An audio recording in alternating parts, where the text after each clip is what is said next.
السلام عليكم ورحمة الله وبركاته. بسم الله الرحمن الرحيم. الحمد لله رب العالمين. الصلاة والسلام على سيدنا محمد وآله وصحبه أجمعين.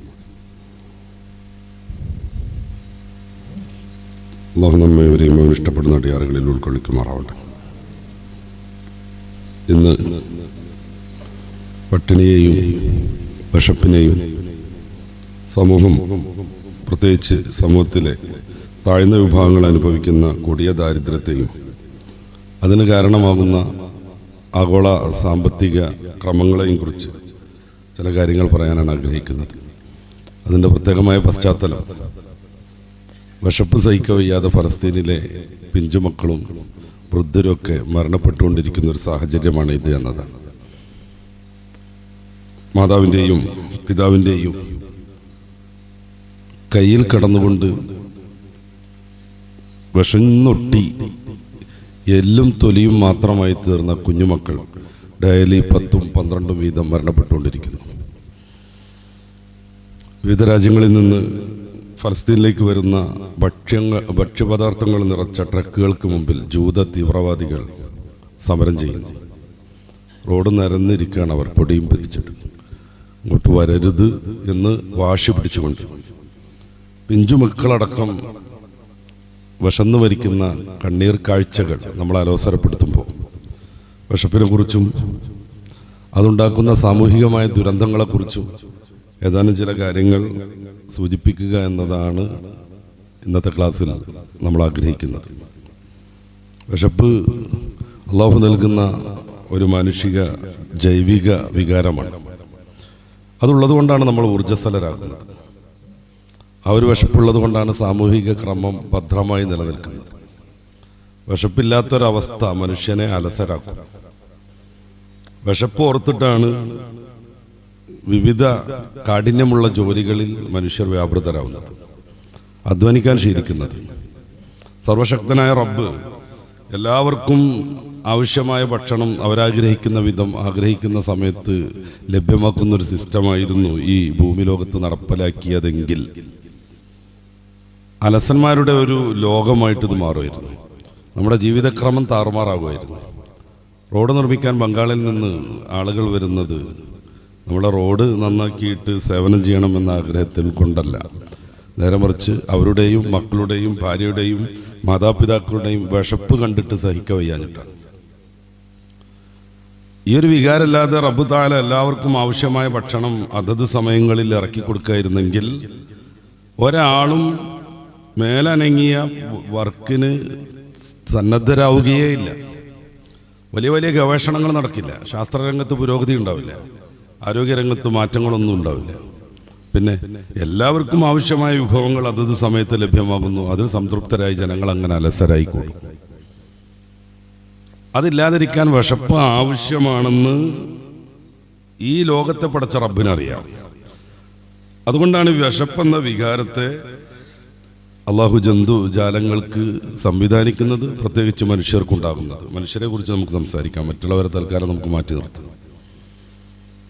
ഇങ്ങനെയാകുമ്പോഴും ഈ വിശപ്പിൻ്റെ കാരണങ്ങളെക്കുറിച്ച് നമ്മൾ അറിയണം. എന്തുകൊണ്ട് ദാരിദ്ര്യം ഉണ്ടാകുന്നു എന്നതിനെക്കുറിച്ച് പഠിക്കണം. കുറേ ആളുകൾക്ക് സമ്പത്ത് കൊടുത്ത് അള്ളാഹു പരീക്ഷിക്കുമ്പോൾ മറ്റു കുറേ ആളുകൾക്ക് ദാരിദ്ര്യം കൊടുത്ത് പരീക്ഷിക്കുകയാണ്. ഈ ദാരിദ്ര്യം കൊടുത്ത് പരീക്ഷിക്കുന്ന ആളുകളുടെ ക്ഷമയെയും അവരെങ്ങനെയാണ് ആ ഒരു അവസ്ഥയെ തരണം ചെയ്യുക എന്നതിനെയും അപ്പോഴും അവർക്ക് റബ്ബിനോടുള്ള വിശ്വാസത്തെയും അള്ളാഹു പരീക്ഷിച്ചു കൊണ്ടേയിരിക്കും. സമ്പത്ത് കൊടുത്ത ആളുകൾക്കോ ആ സമ്പത്ത് ഏതൊക്കെ രീതിയിൽ അവർ സംഘടിപ്പിക്കുന്നു, ഏതൊക്കെ രീതിയിൽ അവർ അത് വിതരണം ചെയ്യുന്നു, കൈകാര്യം ചെയ്യുന്നു എന്നത് റബ്ബ് പരിശോധിച്ചുകൊണ്ടിരിക്കുന്നു. അബൂബക്കർ സിദ്ദീഖ് റളിയല്ലാഹു അൻഹു വലിയ ധർമ്മിഷ്ഠനായിരുന്നു എന്ന് നമുക്കറിയാം. 35,000-ഓളം ദിർഹമുമായി ഹിജ്റ പോയിട്ട് അവസാന തബൂക്ക് യുദ്ധത്തിൻ്റെ സമയത്ത് ഒരു ചെറിയ കിഴിയിൽ തൻ്റെ ജീവിത സമ്പാദ്യം മൊത്തം ഒതുക്കിക്കൊണ്ട് നബിയുടെ മുമ്പിലേക്ക് കടന്നു വരുന്നുണ്ട് മഹാനായ അബൂബക്കർ സിദ്ദീഖ് റളിയല്ലാഹു അൻഹു. പാവപ്പെട്ടവരെ പട്ടിണിയിൽ നിന്ന് മോചിപ്പിക്കൽ അദ്ദേഹത്തിൻ്റെ ഇഷ്ടപ്പെട്ട ഒരു രീതിയായിരുന്നു. അങ്ങനെ മഹാനുഭാവൻ പാവപ്പെട്ടവർക്ക് ഇങ്ങനെ ഭക്ഷ്യപദാർത്ഥങ്ങൾ വിതരണം ചെയ്യുമ്പോൾ അബൂജഹൽ പലപ്പോഴും തടസ്സം നിൽക്കുന്നുണ്ട്. സ്രഷ്ടാവ് ആഗ്രഹിച്ചിരുന്നെങ്കിൽ ഇവർക്ക് അന്നം കൊടുക്കുമായിരുന്നു, പിന്നെ ഈ അന്നം നിനക്ക് നൽകിയത് അവർക്കും കൊടുത്തുകൊണ്ട് തീർക്കാൻ ആരാ എന്നോട് പറഞ്ഞത് എന്നുള്ള രീതിയിൽ അള്ളാഹു ആഗ്രഹിക്കാനെങ്കിൽ ഇവർക്കും കൊടുക്കുമായിരുന്നില്ലേ? അപ്പോൾ അവർക്ക് കൊടുക്കണമെന്ന് അള്ളാഹുവിന് ആഗ്രഹമില്ല. സൂറത്ത് യാസീനിൽ ആ ഭാഗം ഉദ്ധരിക്കുന്നുണ്ട്. ആ സമയത്ത് അബൂബക്കർ സിദ്ദീഖ് റളിയല്ലാഹു അൻഹു ഈ അബൂജഹലിനോട് പറയുന്ന ഒരു ഭാഗം ഇമാം ഖുർത്തുബിയിൽ കാണാം, ഇമാം ഖുർത്തുബിയുടെ തഫ്സീറിൽ കാണാം. എന്താണ്? ഞാൻ ഈ ദാനം നൽകുന്നത് അള്ളാഹു നമുക്ക് നൽകിയ സമ്പത്ത് എങ്ങനെയാണ് ചെലവഴിക്കേണ്ടത് എന്ന റബ്ബിന്റെ പരീക്ഷണത്തിൽ വിജയിക്കാനാണ്. അള്ളാഹു ദാനം ഈ സമ്പത്ത് കൊടുക്കാതെ പരീക്ഷിക്കുന്നതോ, ഈ ദാരിദ്ര്യത്തെ അവർ ഏത് രീതിയിലാണ് സമീപിക്കുക, റബ്ബുമായുള്ള അവരുടെ ബന്ധത്തെ ഇത് ഏതൊക്കെ രീതിയിലാണ് ഉലച്ചിൽ തട്ടിക്കുക എന്നൊക്കെ പരീക്ഷിക്കാൻ. അപ്പോ സമ്പത്ത് കൊടുക്കാതെ ദാനം ചെയ്യാതെ ഞാനങ്ങനെ നിന്നാൽ ആ പരീക്ഷയിൽ ഞാൻ തോറ്റു. അപ്പൊ സമൂഹത്തിൽ ഈ ഒരു താളക്രമം നിലനിൽക്കണമെങ്കിൽ ദരിദ്രർ വേണം. ദരിദ്രരിൽ തന്നെ വിവിധ ഘട്ടങ്ങൾ ഉണ്ടാകും, വിവിധ ദർജയിലുള്ളവരുണ്ടാകും. അതേപ്രകാരം സമ്പന്നരുണ്ടാവും. സമ്പന്നരിൽ തന്നെയും വിവിധ രീതിയിൽ സമ്പത്തിന്റെ ഈ വിഷയത്തിൽ വ്യതിയാനമുള്ളവരുണ്ടാകും, വ്യത്യാസമുള്ളവരുണ്ടാകും. എല്ലാവർക്കും ഒരേ ബുദ്ധി കൊടുക്കാൻ പാടില്ല റബ്ബ്. എങ്കിൽ ലോകത്തിന്റെ പുരോഗതി സാധ്യമല്ല. എല്ലാവരും ഡോക്ടറാവുക തീരെ സംഗതമേ അല്ല. ഡോക്ടർക്ക് അദ്ദേഹത്തിന്റെ ഈ ആശുപത്രി അല്ലെങ്കിൽ ക്ലിനിക്ക് മുന്നോട്ട് കൊണ്ടുപോകണമെന്നുണ്ടെങ്കിൽ ഡോക്ടറല്ലാത്ത കുറേ ആളുകളുടെ സഹായം വേണം. അവിടെയുള്ള എല്ലാ ജീവനക്കാരും സ്റ്റെതസ്കോപ്പും വെച്ച് ഡോക്ടറാണെന്നും പറഞ്ഞ് കോട്ടുവിട്ട് നടക്കുകയാണെന്നുണ്ടെങ്കിൽ അവിടെ ഫോൺ അറ്റൻഡ് ചെയ്യാൻ ഒരാളെ കിട്ടില്ല. അതിൻ്റെ നിർമ്മാണ പ്രവർത്തികൾക്ക് ആരെയും കിട്ടില്ല, പ്ലംബിങ്ങിന് കിട്ടൂല, വെള്ളം കൊണ്ടുവരാൻ ആളെ കിട്ടൂല, വെള്ളം ടാങ്കിലേക്ക് അടിച്ചു കയറ്റാൻ ആളെ കിട്ടൂല, ക്ലീനിങ്ങിന് ആളെ കിട്ടൂല. എന്തിനധികം ഒരു ഓപ്പറേഷൻ തിയേറ്റർ അറേഞ്ച് ചെയ്യാൻ പോലും ഡോക്ടറല്ല മിടുക്കൻ, അതിൻ്റെ ഡിപ്ലോമയും കോഴ്സും കഴിഞ്ഞ മറ്റാളുകളുണ്ടാവും. ഈ വ്യത്യസ്തതകളുടെ സംയോജനമാണ് ജീവിതം എന്ന് പറഞ്ഞാൽ. എല്ലാവരും ഡോക്ടറായാൽ ഈ പരിപാടികളൊന്നും നടക്കില്ല എന്ന്. അതുകൊണ്ട് എല്ലാവർക്കും ഒരേ ബുദ്ധി വൈഭവം നൽകില്ല. ലോകത്തിന് ആവശ്യമായ എല്ലാ രീതിയിലും പെട്ട ആളുകളെ റബ്ബ് സൃഷ്ടിച്ചുകൊണ്ടേയിരിക്കും. ഇത് മനസ്സിലാക്കി വേണം നമ്മൾ സാമൂഹിക ബന്ധങ്ങളെക്കുറിച്ച് ആലോചിക്കാൻ. എന്തുകൊണ്ട് എൻ്റെ മകൻ ഇങ്ങനെ, എന്തുകൊണ്ട് അവൻ്റെ മകൻ അങ്ങനെ എന്നത് മക്കളുടെ പുരോഗതിക്ക് വേണ്ടി നമ്മുടെ ആലോചനയിൽ വരുന്നതിന് തിരക്കിടൊന്നുമില്ല. പക്ഷെ ഞാനിങ്ങനെ തന്നെ ആയിപ്പോയല്ലോ, എന്നെ ഇങ്ങനെ തന്നെ ആക്കിയല്ലോ എന്നുള്ള രീതിയിലുള്ള വിലാപങ്ങൾക്ക് ഒരർത്ഥമല്ല. ഒന്ന്, റബ്ബിന് ഈ വ്യത്യസ്തതകൾ കൊണ്ട് വലിയൊരു ലക്ഷ്യമുണ്ട്. രണ്ടാമത്തേത്, അങ്ങനെയൊക്കെ ആയിത്തീരുന്നതിൽ നമ്മുടേതായ അധ്വാനത്തിനും പങ്കുണ്ട് എന്നുള്ളതാണ്. സമയാനുസരണം നമുക്ക് അങ്ങോട്ട് കടന്നു വരാം. വിശപ്പ് എന്ന് പറഞ്ഞാൽ അതൊരു വല്ലാത്ത വികാരമാണ്. അത് നിങ്ങൾ തല്ലിക്കോളൂ, നിങ്ങൾ കൊന്നോളൂ, പക്ഷേ വിശപ്പ് സഹിക്കാൻ പറ്റില്ല എന്ന രീതിയിൽ ഇതേ പേരിൽ കവിതകളൊക്കെ ഉണ്ട് നമ്മുടെ മലയാളത്തിലും ഇതര ഭാഷകളിലൊക്കെ. തല്ലിടാം, കൊന്നിടാം, ഊഴും കടത്തിടാം, ആകില്ലാതൻ വയറിലെ തീ കെടുത്താൻ. പലസ്തീനിലൊക്കെ ഇപ്പോൾ ആ കുട്ടികൾ പാടേണ്ട ഒരു കവിതയാണത്. തല്ലിടാം, കൊന്നിടാം, ഊരും കടത്തിടാം, പക്ഷെ ആകില്ല എൻ വയറ്റിലെ തീ കെടുത്താൻ. നോമ്പുകാലത്തുണ്ടായിരുന്നു ഫലസ്തീനിലെ ഒരു ഉമ്മയുടെ കരള് പിളർക്കുന്ന ഒരു വീഡിയോ. ഒരിത്തിരി മുരിങ്ങ പോലത്തെ കുറെ മുരിങ്ങ പോലത്തെ ഇലകളുടെ ഒരു പിടി കയ്യിലിങ്ങനെ പിടിച്ചിട്ട് അവർ പറയാണ്, ഇതാണെന്ന് നോമ്പ് തുറക്കാനുള്ളത്. പക്ഷേ അത്താഴത്തിന് മക്കൾക്ക് എന്താ കൊടുക്കുക എന്നുള്ളത് അറിയില്ല. സമ്പൂർണ്ണ ശൂന്യതയാണ് എൻ്റെ വീട്ടിൽ. അതുപോലും ഇല്ലാഞ്ഞിട്ട്, നേരാവണ്ണം വെള്ളം കുടിക്കാനില്ലാഞ്ഞിട്ട്. ഇപ്പൊ ഗസയിലൊക്കെ ബാർട്ടർ സംവിധാനമാണ് നിലനിൽക്കുന്നത് എന്നാണ്. പണ്ട് അങ്ങനെയായിരുന്നു. ഒരു ആഗോള രീതിയിലേക്ക് ചിന്തിച്ച് ഈ നാണയം എന്ന രീതിയിലേക്ക് മനുഷ്യൻ ചിന്തിച്ചു വരുന്നതിൻ്റെ മുമ്പ് സാധനങ്ങൾക്ക് പകരം സാധനം കൈമാറുന്ന ഒരു രീതിയായിരുന്നു. ഇന്ന് ഗസയിലൊക്കെ നിലനിൽക്കുന്നത് ആ രീതിയാണ്. ആരുടെയെങ്കിലും കയ്യിൽ എന്തെങ്കിലുമൊക്കെ ഉണ്ടെങ്കിൽ അദ്ദേഹം പരസ്യം ചെയ്യാണ്, എൻ്റെ കയ്യിൽ ഡയപ്പറുണ്ട്, ആരെങ്കിലും 1 കിലോ ഗോതമ്പ് മാവ് തരികയാണെങ്കിൽ ഞാനിത് നൽകിക്കോളാം എന്ന്. ഗസയിലെ ഏറ്റവും മൂല്യമുള്ള നാണയം ഗോതമ്പ് പൊടിയാണെന്നാണ് റിപ്പോർട്ട്. ഏറ്റവും മൂല്യമുള്ള നാണയം $200 അതിന് വില പറയുന്നത്. ബാങ്കുകളൊന്നും പൂട്ടിപ്പോയതുകൊണ്ട് അവിടെയുള്ള കാശ് ബാങ്കിലിട്ടവർക്ക് പോലും പിൻവലിക്കാൻ കഴിയുന്നില്ല എന്നാണ്. പിൻവലിക്കണമെങ്കിൽ അവർക്ക് ഏജന്റുമാരെ സമീപിക്കണം. 48% അവർ കമ്മീഷൻ വാങ്ങിക്കൊണ്ടിരിക്കുന്നത് ചില ഏജന്റുമാർ. എന്ന് വെച്ചാൽ 100 രൂപ പിൻവലിക്കണം എന്നുണ്ടെങ്കിൽ 52 രൂപയെ ആ ഉടമസ്ഥന് കിട്ടുള്ളൂ. ബാക്കിയുള്ള 48 കമ്മീഷനായി ഇടയ്ക്ക് ഇറങ്ങിപ്പോകും. 3-4 പെൺകുട്ടികളുള്ള ഒരു പിതാവിൻ്റെ കഥ നമ്മൾ കേൾക്കുന്നുണ്ട് ഇപ്പോൾ. അദ്ദേഹത്തിൻ്റെ 4 പെൺകുട്ടികൾക്കും ഭാര്യയ്ക്കും ഡയപ്പർ ആവശ്യമുണ്ട്. അവർക്ക് മെൻസസ് സമയത്ത് ഈ സാധനം ഉപയോഗിക്കേണ്ടതുണ്ട്. പക്ഷെ ഡയപ്പർ കൊണ്ട് വിശപ്പ് മാറില്ല എന്നുള്ളത് കണ്ട് ആ മനുഷ്യൻ എൻ്റെ കയ്യിലൊരു പാക്ക് ഡയപ്പറുണ്ട്, 1 കിലോ ഗോതമ്പ് മാവ് തരികയാണെങ്കിൽ ഞാനത് വിൽക്കാമെന്ന് പരസ്യം ചെയ്തതിനെക്കുറിച്ച് ലോകത്ത് മാനവിക മൂല്യങ്ങൾ സൂക്ഷിക്കുന്നവരൊക്കെ വളരെ ദുഃഖത്തോടുകൂടെ ചർച്ച ചെയ്തുകൊണ്ടിരിക്കുന്നു. വിശപ്പെന്ന വികാരത്തെ സഹിക്കുക എന്നുള്ളത് മനുഷ്യനെ സംബന്ധിച്ച് അസാധ്യമാണ്. അതുകൊണ്ടാണ് പാവപ്പെട്ടവനെ പരിചരിക്കാനും പരിഗണിക്കാനുമുള്ള ബോധത്തിലേക്ക് മനുഷ്യനെ ഉയർത്താൻ അള്ളാഹു കൃത്യമായ രീതിയിൽ നോമ്പ് സംവിധാനിക്കുന്നത്. നല്ല ഉഷാറിൽ ജീവിക്കുന്നവന് രാവിലെ മുതൽ വൈകിട്ട് വരെ ഒന്ന് പട്ടിണി കടന്നു നോക്കണം. അപ്പോഴേ അറിയുള്ളൂ ഈ പട്ടിണിയുടെ മൂല്യം എന്താണെന്ന്, ഭക്ഷണമില്ലാത്തവൻ്റെ വിഷമങ്ങളും വ്യഥകളും എന്താണെന്ന്. അത് മനസ്സിലാക്കണം എന്നതുകൊണ്ടാണ് നോമ്പ് നിർബന്ധമാക്കുന്നത്. വൈക്കം മുഹമ്മദ് ബഷീറിന് വിശപ്പ് എന്ന പേരിൽ തന്നെ ഒരു കഥയുണ്ട്, ഒരു ചെറുകഥ. ആ കഥയുടെ പ്രമേയം, പനിച്ചു കിടക്കുന്ന മോനെ ഒരിത്തിരി കഞ്ഞിയുടെ വെള്ളം പോലും കൊടുക്കാൻ കഴിയാത്ത ചിരുത എന്ന് പറയുന്ന ഒരു സാധു ദരിദ്രവാസിയാകുന്ന ഗ്രാമീണ സ്ത്രീയുടെ വിശപ്പും വിലാപവും. അവരാ കഥ തുടങ്ങുന്നത് തന്നെ, ഇന്നേക്ക് 2 മോന്തി ഇരുട്ടിപ്പുലർന്നു, 2 മോന്തി രാത്രി ഇരുട്ടിപ്പുലർന്നു എന്ന് വെച്ചാൽ 3-ാം ദിവസത്തിലേക്ക് കടന്നു. വാട്ടിയ കയ്പ് കപ്പ മഞ്ഞളിട്ട് കൊടുത്തിട്ട് തൊണ്ട അനങ്ങിയിട്ടില്ല. പനിച്ചു കിടക്കുന്ന കുട്ടിക്ക് അവർക്ക് കൊടുക്കാനുള്ള ആകെ ഭക്ഷ്യപദാർത്ഥം വാട്ടിയ കയ്പ് കപ്പ. ഈ കപ്പ ഇങ്ങനെ ചെത്തിയിട്ട് ഒന്ന് വെള്ളത്തിലിട്ട് പുഴുങ്ങിയിട്ട് അപ്പോൾ നല്ല ഹാർഡാവും. പെട്ടെന്നൊന്നും ഈ ജീവികളുടെ ഈ എന്താണ് പറയുക, കുറിഞ്ചാത്തൻ ഉറക്കുത്തൻ പോലത്തെ ഒന്നും കുത്തുപറ്റാത്ത വിധം അത് കുറച്ച് ഹാർഡായിത്തീരും. ഈ സാധനം സൂക്ഷിച്ചു വെച്ചിട്ട് അത് വെള്ളത്തിലിട്ട് കുതിർത്ത് അതുകൊണ്ട് വിഭവം ഉണ്ടാക്കുന്ന ഒരു രീതി ഉണ്ടായിരുന്നു. മാനായ ഷാലിയാത്തിയുടെ അൽ ഫത്താവ അൽ അസ്ഹരിയ എന്ന് പറയുന്ന ഫത്താവ ഗ്രന്ഥത്തിൽ കപ്പയ്ക്ക് സക്കാത്ത് കൊടുക്കണമെന്നുള്ള രീതിയിൽ ഒരു ചർച്ച നടക്കുന്നു. കപ്പക്ക് സക്കാത്ത് വേണ്ടി വരുമെന്ന്. സാധാരണഗതിയിൽ കപ്പക്ക് സക്കാത്തില്ല. പക്ഷെ ഒരു സീസണിൽ നമ്മുടെ നാട്ടിലെ മൊത്തം ഈ മുഖ്യ ഭക്ഷണ വിഭവമായിട്ട് കപ്പ മാറുന്നുണ്ട്. അങ്ങനെ വരുമ്പോൾ കപ്പക്ക് സക്കാത്ത് കൊടുക്കേണ്ടി വരുമോ? മുഖ്യ ആഹാരമാണല്ലോ സക്കാത്ത് കൊടുക്കേണ്ടത്. അപ്പൊ ഇവർ പറയണത് എന്താന്ന് വെച്ച് കഴിഞ്ഞാൽ, ഈ ഉണങ്ങിയ കയ്പ് കപ്പ കൊടുത്തിട്ട് അവന്റെ ഇളം ഒന്ന് ഈ തൊണ്ടൊന്നും അനങ്ങണില്ല, ഇത്തിരി അതോടെ ഇറക്കുന്ന പോലും ഇല്ല എന്നാണ്. ഇനി എന്ത് വേണം?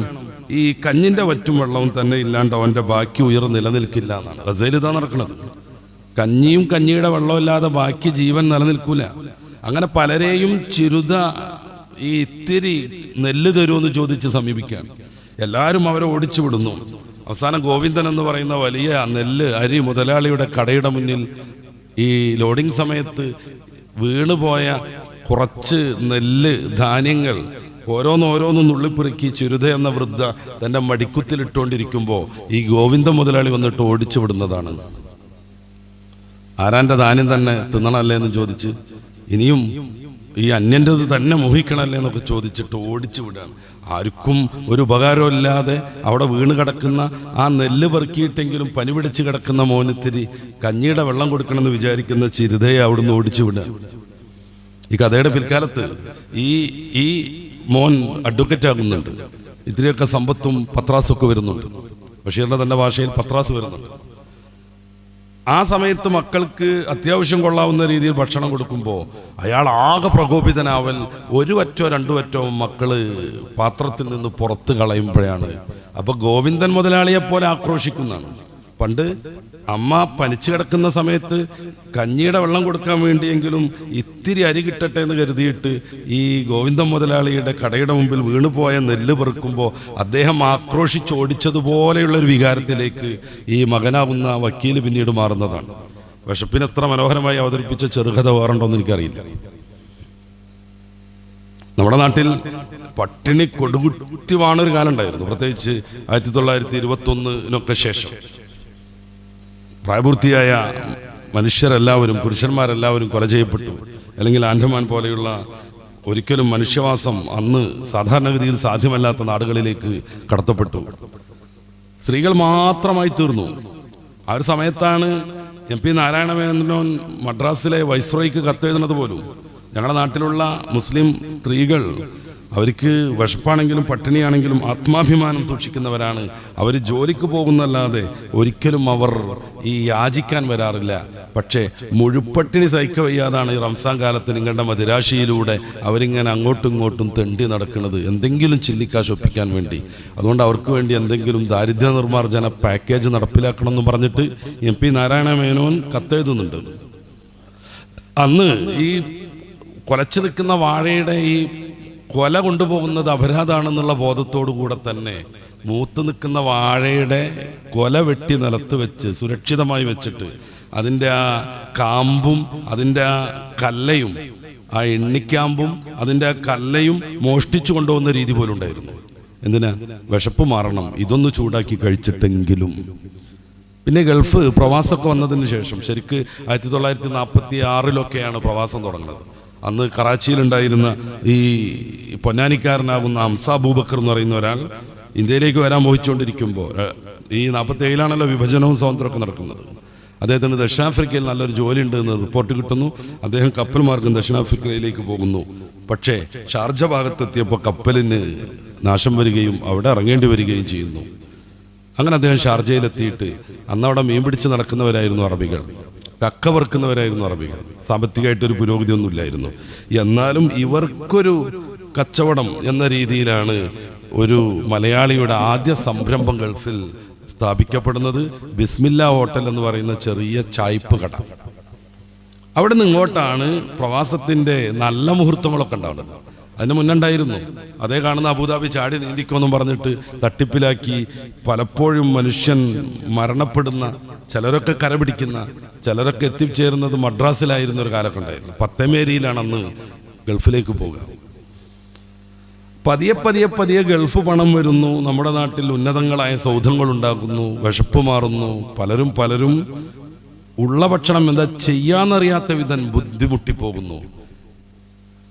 വൈക്കം മുഹമ്മദ് ബഷീർ കഥ എഴുതുന്ന ചിരുതയുടെ കാലത്ത് പലിച്ചു കിടക്കണ മോന് കഞ്ഞിവെള്ളം കൊടുക്കാൻ 4 നെല്ല് എവിടുന്ന് കിട്ടും എന്ന് അന്വേഷിച്ചു പോകുമ്പോൾ ഈ വേസ്റ്റാക്കി തട്ടിയ ഭക്ഷണം എന്ത് ചെയ്യും എന്നതിനെ കുറിച്ചുള്ള ആലോചനയിലേക്ക് എത്തുന്നത് ഈ ഗൾഫ് പണത്തിൻ്റെ കുത്തൊഴുക്കോടുകൂടെയാണ്. എന്തായാലും ഇന്നും ലോകത്ത് വലിയൊരു സമൂഹം പട്ടിണി കിടക്കുന്നുണ്ട്. ഈ ആഗോള പട്ടിണി ഇൻഡെക്സ് എന്നൊക്കെ പറയുന്ന ചില കണക്കുകൾ ലോകാടിസ്ഥാനത്തിൽ പുറത്തു വരും. കഴിഞ്ഞ വർഷം ആകെ 295.3 ദശലക്ഷം ആളുകളായിരുന്നു കടുത്ത പട്ടിണി അനുഭവിച്ചത്. നിങ്ങൾക്ക് മനസ്സിലാവുന്നുണ്ടാവും ഇത്ര ദശലക്ഷം എന്നൊക്കെ പറഞ്ഞാൽ. ഞാനതുകൂടെ വിശദീകരിച്ച് സമയമെടുക്കുന്നില്ല. 65 രാജ്യങ്ങളിൽ നിന്ന് എടുത്തൊരു കണക്കാണിത്. ഈ 65 രാജ്യങ്ങളിൽ 53 രാജ്യങ്ങളുടെയും ജനസംഖ്യയുടെ 1/4 പട്ടിണിക്കാരാണെന്നാണ് ഈ കണക്ക് പ്രസിദ്ധീകരിച്ചവർ പറയുന്നത്. എന്നാൽ ഈ വർഷമാകുമ്പോഴേക്കോ, അതായത് 2023 കണക്കാണിത്, അന്ന് 281.6 ദശലക്ഷം ആളുകൾ, അതിലേറെ ആളുകൾ കൊടുമ്പട്ടിണിക്കാരാണ് ലോകാടിസ്ഥാനത്തിൽ. എന്തുകൊണ്ട് എന്നുള്ളതിലേക്ക് നമുക്ക് കടന്നു വരണം. നമ്മുടെ ഇന്ത്യയുടെ കാര്യവും ഈ വിഷയത്തിൽ വളരെ ദയനീയമാണെന്ന് നമുക്കറിയാം. ഏകദേശം ഏറ്റവും കൂടുതൽ ദാരിദ്ര്യമുള്ള 5 രാജ്യങ്ങളുടെ കൂട്ടത്തിൽ നമ്മുടെ രാജ്യം വരുന്നുണ്ട്. നമുക്കൊരു വിഷമമുള്ളതുകൊണ്ട് പറയണം, അല്ലാതെ മാനം കെടുത്താനോ ഏതെങ്കിലും ആളുകൾ മോശമാണെന്ന് തെളിയിക്കാനോ ഒന്നുമല്ല. നമ്മൾ 105-ാം സ്ഥാനത്താണ് പട്ടിണി വിശപ്പ് സൂചികയിൽ. 127 രാജ്യങ്ങളെ ആ പട്ടികയിൽ വരുന്നുള്ളൂ കേട്ടോ. ആ 127 രാജ്യങ്ങളിൽ ഇന്ത്യയുടെ ഏറ്റവും പുതിയ സ്കോർ 105 എന്ന് വെച്ചാൽ നമ്മളെക്കാൾ പട്ടിണി ഇല്ലാത്ത രീതിക്ക് നമ്മുടെ നാട്ടിൽ തന്നെ അയൽക്കാരാകുന്ന ശ്രീലങ്കയും നേപ്പാളും മ്യാൻമറും ഒക്കെ നമ്മുടെ മുന്നിലാണ്. അവരൊക്കെ. അഫ്ഗാനിസ്ഥാനിലെ നാണയത്തിന് പോലും നമ്മുടെ നാണയത്തിനേക്കാൾ മൂല്യമുണ്ട്. നമ്മൾ 1 രൂപയും 60 പൈസയും കൊടുത്താലേ അഫ്ഗാനിസ്ഥാനിൽ 1 രൂപ കിട്ടുള്ളൂ. ഇത് ഏതായത് രാജ്യം കൂടി നമ്മൾ നോക്കണം. മുഗളന്മാർ ഭരിക്കുന്ന കാലത്ത് ലോകത്തെ ഏറ്റവും 1-ാമത്തെയോ 2-ാമത്തെയോ സമ്പത്തിക ശക്തിയായിരുന്നു ഇന്ത്യ. അവർ കട്ടുപിടിക്കല്ല ചെയ്തത് എന്നർത്ഥം. ഇന്ത്യയുടെ സ്വത്ത് മൊത്തം ഏതാനും ആളുകൾക്ക് വേണ്ടി നൽകുകയല്ല അവർ ചെയ്തത് എന്നർത്ഥം. ഈയിടെ വിവാദമായ ചില രാഷ്ട്രീയ പരാമർശങ്ങളും പോസ്റ്ററുകളൊക്കെ നിങ്ങൾ ശ്രദ്ധിച്ചിട്ടുണ്ടാകും. 2 ഗുജറാത്തികൾക്ക് ഇന്ത്യയെ വിറ്റുകൊണ്ടിരിക്കുന്നു എന്നാണ്. ആകെ മൊത്തം ടോട്ടൽ ഇന്ത്യയെ നിയന്ത്രിച്ചുകൊണ്ടിരിക്കുന്നത് ഈ 4 ഗുജറാത്തികളാണ്. 2 പേര് വിറ്റഴിച്ചുകൊണ്ടിരിക്കണം. 2 ആളുകൾ അത് വാങ്ങിക്കൂട്ടിക്കൊണ്ടിരിക്കുന്നു. ഏറ്റവും ലാസ്റ്റ് നമ്മുടെ റെയിൽവേ സ്റ്റേഷനുകൾ പോലും വിൽക്കാൻ പോകുന്നു. അതിൻ്റെ മുന്നോടിയാണ് റെയിൽവേ സ്റ്റേഷനുകളിൽ പലയിടങ്ങളിലും നടക്കുന്ന നിർമ്മാണ സൗന്ദര്യവൽക്കരണ പരിപാടികൾ. വിൽക്കാൻ വെക്കാൻ വേണ്ടിയിട്ടാണ്. വിൽക്കാൻ വെക്കണതിൻ്റെ മുമ്പ് പശുക്കുട്ടിനൊന്ന് കുളിപ്പിച്ച് എണ്ണയിക്കണ ഒരു രീതിയില്ലേ, അതാണ് ഇപ്പോൾ ഈ നടന്നുകൊണ്ടിരിക്കുന്നത്. അപ്പോൾ 2 പേര് വിറ്റുകൊണ്ടിരിക്കുന്നു, 2 പേർ മേടിച്ചുകൊണ്ടിരിക്കുന്നു. അങ്ങനെ ഇന്ത്യയുടെ മൊത്തം സമ്പത്തിൻ്റെ ഏകദേശം 80% 100-200 ആളുകളിൽ കേന്ദ്രീകരിക്കുന്നു. ബാക്കിയുള്ള ദരിദ്ര കോടികളാകുന്ന ഏകദേശം 148-149 കോടി ജനങ്ങൾക്ക് ഇന്ത്യയുടെ മൊത്തം സമ്പത്തിൻ്റെ 20% മാത്രം കൊണ്ട് കൈകാര്യം ചെയ്യേണ്ടി വരുന്നു. അതുകൊണ്ട് ടോയ്ലറ്റ് ഇല്ലാത്തവർ ഏകദേശം 50% വരും. നമ്മുടെ കേരളത്തിൻ്റെ ഗൾഫ് വരവിനെ കുറിച്ച് ഞാൻ പറഞ്ഞു. ഷാബുദ്ദീൻ പൊയ്ക്കുത്തുംകടവിൻ്റെ 2 പുസ്തകത്തിലെങ്കിലും ഞാൻ വായിച്ചിട്ടുണ്ട്. കേരളത്തിലെ ഏറ്റവും വലിയ നവോത്ഥാനം നടത്തിയത് ഗൾഫ് പണാണ് എന്നുള്ളത്. അയാൾ ഏതർത്ഥത്തിൽ ഉദ്ദേശിച്ചു എന്ന് എനിക്കറിയില്ല. ഈ അർത്ഥത്തിൽ അത് ശരിയാണ്.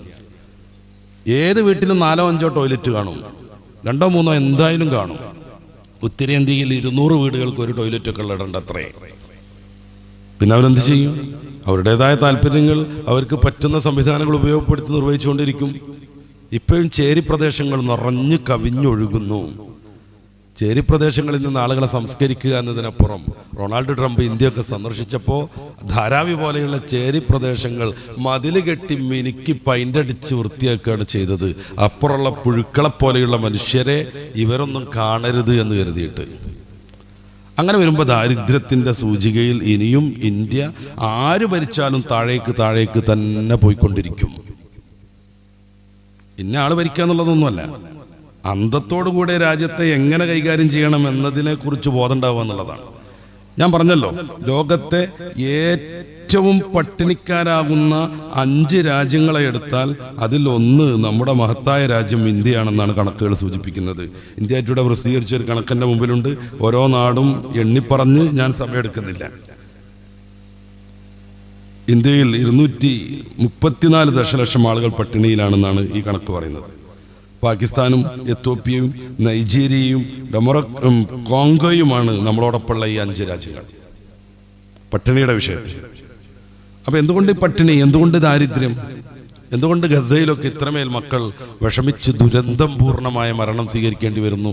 നമുക്ക് ചർച്ച ചെയ്യാം. ഇടക്കാലത്ത് ലോകത്ത് വന്ന ഒരു വലിയ മാറ്റമായിരുന്നു ആഗോളീകരണം, ഔലമ, ഗ്ലോബലൈസേഷൻ എന്നൊക്കെ പറയുന്ന സാധനം. എന്താണ് ഈ ആഗോളീകരണം? സാമ്പത്തികവും സാമൂഹികവും സാങ്കേതികവും സാംസ്കാരികവും രാഷ്ട്രീയപരവുമായ രംഗങ്ങളിലുള്ള രാഷ്ട്രങ്ങൾ തമ്മിലുള്ള അങ്ങോട്ടും ഇങ്ങോട്ടുമുള്ള പരസ്പര ബന്ധത്തിനാണ് ഈ ആഗോളീകരണം എന്ന് പറയുന്നത്. അതോടുകൂടെ ലോകം ഒരു ഗ്രാമമായി എന്നാണ്. അങ്ങനെയാണ് ഓസ്ട്രേലിയയിലെ ആപ്പിൾ നമുക്കിപ്പോൾ നമ്മുടെ കേരളത്തിൽ കിട്ടുന്നത്. അങ്ങനെയാണ് ചൈനയിൽ നിന്നുള്ള ടോർച്ച് മുതൽ നിത്യോപയോഗ സാധനങ്ങൾ വരെയും ഉപ്പും പഞ്ചസാരയും വരെയും നമുക്ക് നമ്മുടെ ഈ നാട്ടിൽ കിട്ടിക്കൊണ്ടിരിക്കുന്നത്. അങ്ങനെ ലോകം മൊത്തം ഒരു ചെറിയ ഗ്രാമമായിട്ട് ഇങ്ങോട്ട് ചുരുങ്ങി വന്നു. ഒരു ഗ്രാമത്തിൽ അങ്ങോട്ടും ഇങ്ങോട്ടും എന്തൊക്കെ ലഭ്യമാകും അതുപോലെ ലോകത്ത് അങ്ങോട്ടും ഇങ്ങോട്ടും കൈമാറ്റങ്ങൾ നടന്നു. ആഗോള കരാറുകൾ ഉണ്ടായി, രാഷ്ട്രീയ ബന്ധങ്ങൾ അങ്ങോട്ടും ഇങ്ങോട്ടും കൂടി വന്നു, സാങ്കേതിക സഹായങ്ങൾ കൈമാറുന്ന ഒരു രീതി വന്നു. ഈ ആഗോളീകരണം തുടങ്ങുമ്പോൾ തന്നെയും അതിനെ വിമർശിച്ച് അതുകൊണ്ടുണ്ടാകുന്ന ദൂരവ്യാപകമായ പ്രത്യാഘാതങ്ങളെക്കുറിച്ച് ധാരാളം പറഞ്ഞ ആളുകളുണ്ടായിരുന്നു. ഞാൻ ആലോചിക്കുകയാണ്, MP വീരേന്ദ്രകുമാറൊക്കെ പിൽക്കാലത്ത് ഒരു ഒഴുക്കിനോടൊപ്പം നീങ്ങേണ്ടി വന്നു. പക്ഷെ ആഗോളീകരണത്തിൻ്റെ തുടക്കത്തിൽ ഘാട്ടും കാണാച്ചരടുകളെന്ന് പറഞ്ഞ് അദ്ദേഹം ഒരു പുസ്തകം ഇറക്കിയിട്ടുണ്ടായിരുന്നു. അതിൽ അദ്ദേഹം പറഞ്ഞിരുന്ന കുറേ പ്രശ്നങ്ങൾ ഇന്ന് നമ്മൾ കണ്ടുകൊണ്ടിരിക്കുകയാണ്. അദ്ദേഹത്തിനോ അദ്ദേഹത്തിൻ്റെ അനുയായികൾക്കോ പിന്നീട് അത് ബോധമില്ലാതെ വന്നു. രാഷ്ട്രീയമായ ഒഴുക്കിൽ ഇത്തരം ആഗോളീകരണത്തിനൊക്കെ പിന്തുണ കൊടുക്കേണ്ടി വന്നു. അതിന് ചില ഗുണങ്ങളൊക്കെ ഉണ്ടായിട്ടുണ്ട്. നമ്മളൊരു ടോർച്ചിൻ്റെ കാര്യം ആലോചിച്ച് നോക്കൂ. പണ്ടൊക്കെ ഒരു ടോർച്ച് എന്ന് പറഞ്ഞിട്ടുണ്ടെങ്കിൽ ആ 2-3-4 സെല്ലൊക്കെ ഇട്ടിട്ട് പിന്നെ ആ പോയിന്റ് കണക്കാക്കിക്കൊണ്ട് തിരിച്ചുകൊണ്ടിരുന്ന സാധനം, അതിനന്ന് എന്ത് വില കൊടുക്കണമായിരുന്നു. ഇന്ന് 10 രൂപക്ക് തൂങ്ങിക്കിടക്കുന്ന കീച്ചെയിനായിട്ട് ഉപയോഗിക്കാൻ പറ്റുന്ന ടോർച്ച് കിട്ടും. അതൊരു 4-5 മാസം ഉപയോഗിക്കാൻ പറ്റും. മൊബൈൽ ഫോൺ ഇറങ്ങുന്ന കാലത്ത് ചെറിയ മോട്ടറോളയുടെ സെറ്റിന് എന്തൊരു വിലയായിരുന്നു. ഉമ്മനരാവുന്ന ഒരു ഉസ്താദിൻ്റെ വീട്ടിലേക്ക് വന്നിട്ട്, ഞാനന്ന് രോഗമായിട്ട് കിടക്കുകയായിരുന്നു. എന്നിട്ട് ഉസ്താദ് വരുമ്പോൾ നാട്ടിലുള്ള ഒരാളോട് വഴി ചോദിച്ചിട്ടുണ്ടായിരുന്നു, എവിടെയാണ് എൻ്റെ പെരാന്നുള്ളത്. പിന്നീട് അയാൾ എന്നെ കണ്ടു, ഈ വഴി ചോദിക്കപ്പെട്ട ആളിൻ്റെ അപ്പം കണ്ടു.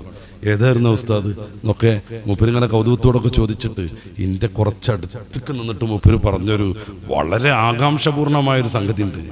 മൂപ്പർക്ക് മൊബൈലൊക്കെ ഉണ്ട്. അങ്ങനെ ഒരു കാലം ഉണ്ടായിരുന്നല്ല നമുക്ക്. മൂപ്പർക്ക് മൊബൈലൊക്കെ ഉണ്ട്.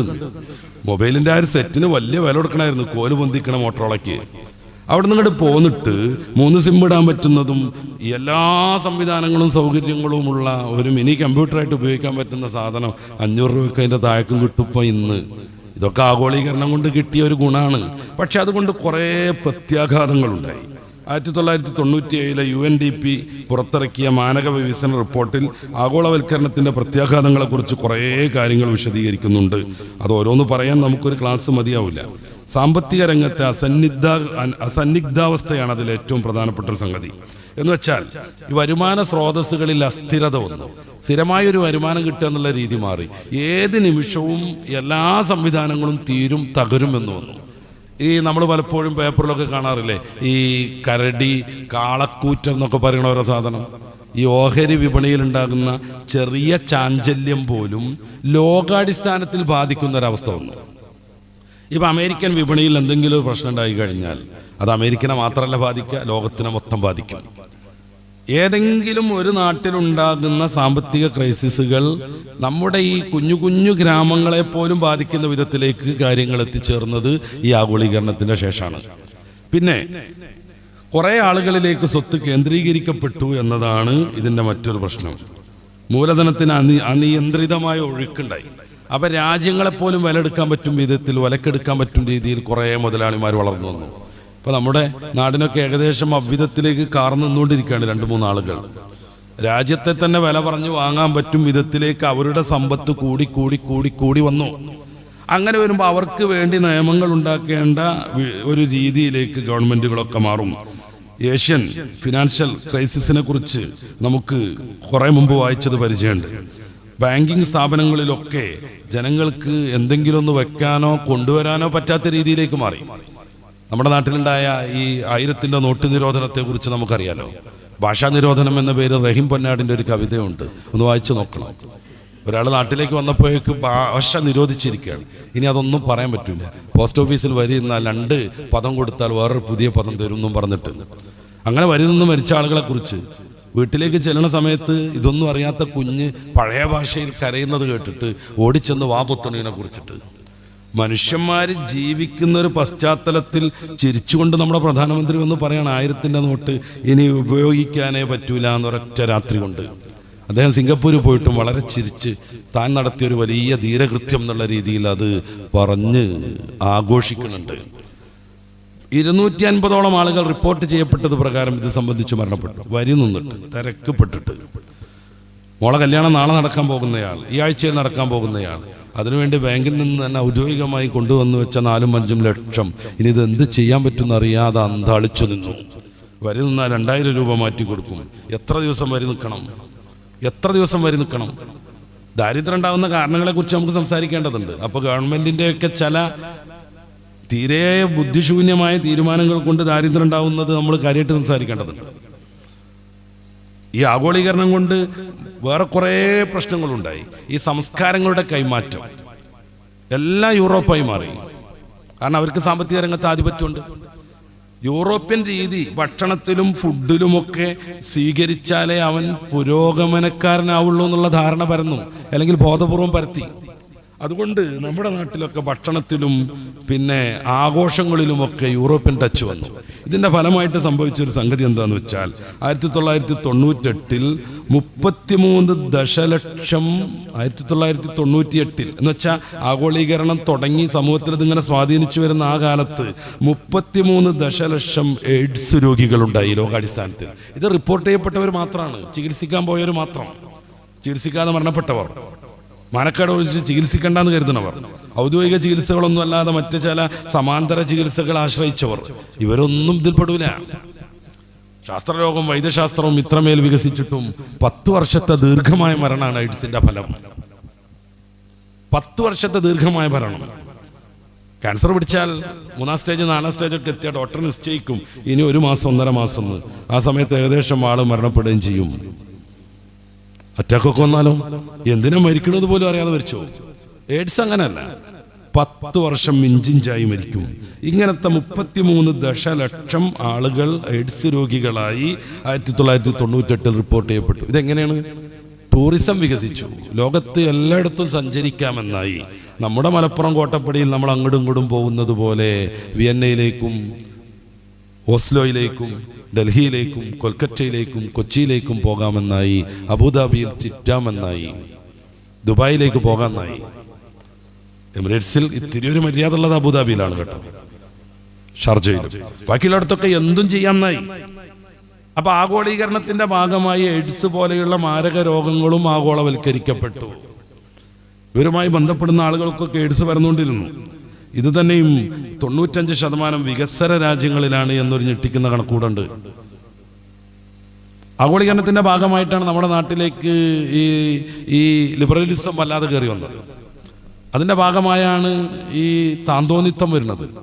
ഇപ്പോ സാധാരണ ഈ ഉള്ള പഴയ ലിബറലിസത്തിൽ നിന്നൊക്കെ മാറിയിട്ട് സമൂഹം ഈ വേറൊരു മാരകമായ വേഷനിലേക്ക് എത്തുകയാണ്. അതിനെക്കുറിച്ച് കുറെ പഠനങ്ങൾ പുതിയത് വരുന്നുണ്ട്. ഡിങ്ക് എന്നാണ് അതിന്റെ ചുരുക്കപ്പേര്. Dual income no kid. പണം കൂടിക്കൊണ്ടേയിരിക്കണം, പക്ഷെ കുഞ്ഞു പാടില്ല, കുടുംബം പാടില്ല, പിന്നെ അടിച്ചു പൊളിച്ച് ആഘോഷിക്കണം. അതിന്റെ ഭാഗമായി എയ്ഡ്സ് വരും. അതിന്റെ ഭാഗമായി മറ്റ് പല പല പ്രശ്നങ്ങളും വരും. സെക്സ് നിവൃത്തിക്ക് വേണ്ടി ഇതുവരെയൊക്കെ പിന്തുടർന്നു വന്നിരുന്ന ഒരു രീതി നമുക്കറിയാലോ. കുടുംബം വേണ്ടാന്ന് തീരുമാനിക്കുന്നവർ, ഔദ്യോഗിക ബന്ധങ്ങൾ വേണ്ടാന്ന് തീരുമാനിക്കുന്നവർ സെക്സിന് വേണ്ടി നടത്തിയിരുന്നത് ലിവിങ് ടുഗദർ ആയിരുന്നു. രണ്ടുപേർ ചേർന്ന് അവർക്ക് ഇഷ്ടമുള്ളത്ര ഒന്നിച്ച് താമസിക്കുക, വേണ്ടാന്ന് തോന്നുമ്പോൾ പിരിയുക എന്നുള്ളത്. അതിൻ്റെ ദൂഷ്യവശങ്ങളല്ല ഇപ്പം ഞാൻ ചർച്ച ചെയ്യണത്. ഇപ്പം അവിടുന്ന് വിട്ടു എന്നാണ് ഏറ്റവും പുതിയ ട്രെൻഡിലേക്ക് കയറിയിട്ടുണ്ട്. ഞാനത് പറയണില്ല. നിങ്ങളുടെയൊക്കെ അടുത്ത്, നിങ്ങൾ മാത്രമല്ലല്ലോ, ഇതിൻ്റെ ശ്രോതാക്കളുടെ അടുത്ത് എത്തുന്ന സമയത്ത് അത് എത്തട്ടെ എന്ന് മാത്രം ഞാൻ ആഗ്രഹിക്കുകയാണ്. ആ രീതി അനുസരിച്ച് കുറച്ചും കൂടി സുതാര്യമാണ്. രണ്ടാൾക്കും ഫ്ലാറ്റോ വീടോ വേണം. അത് 10 കിലോമീറ്റർ പരിധിയിൽ വേണം.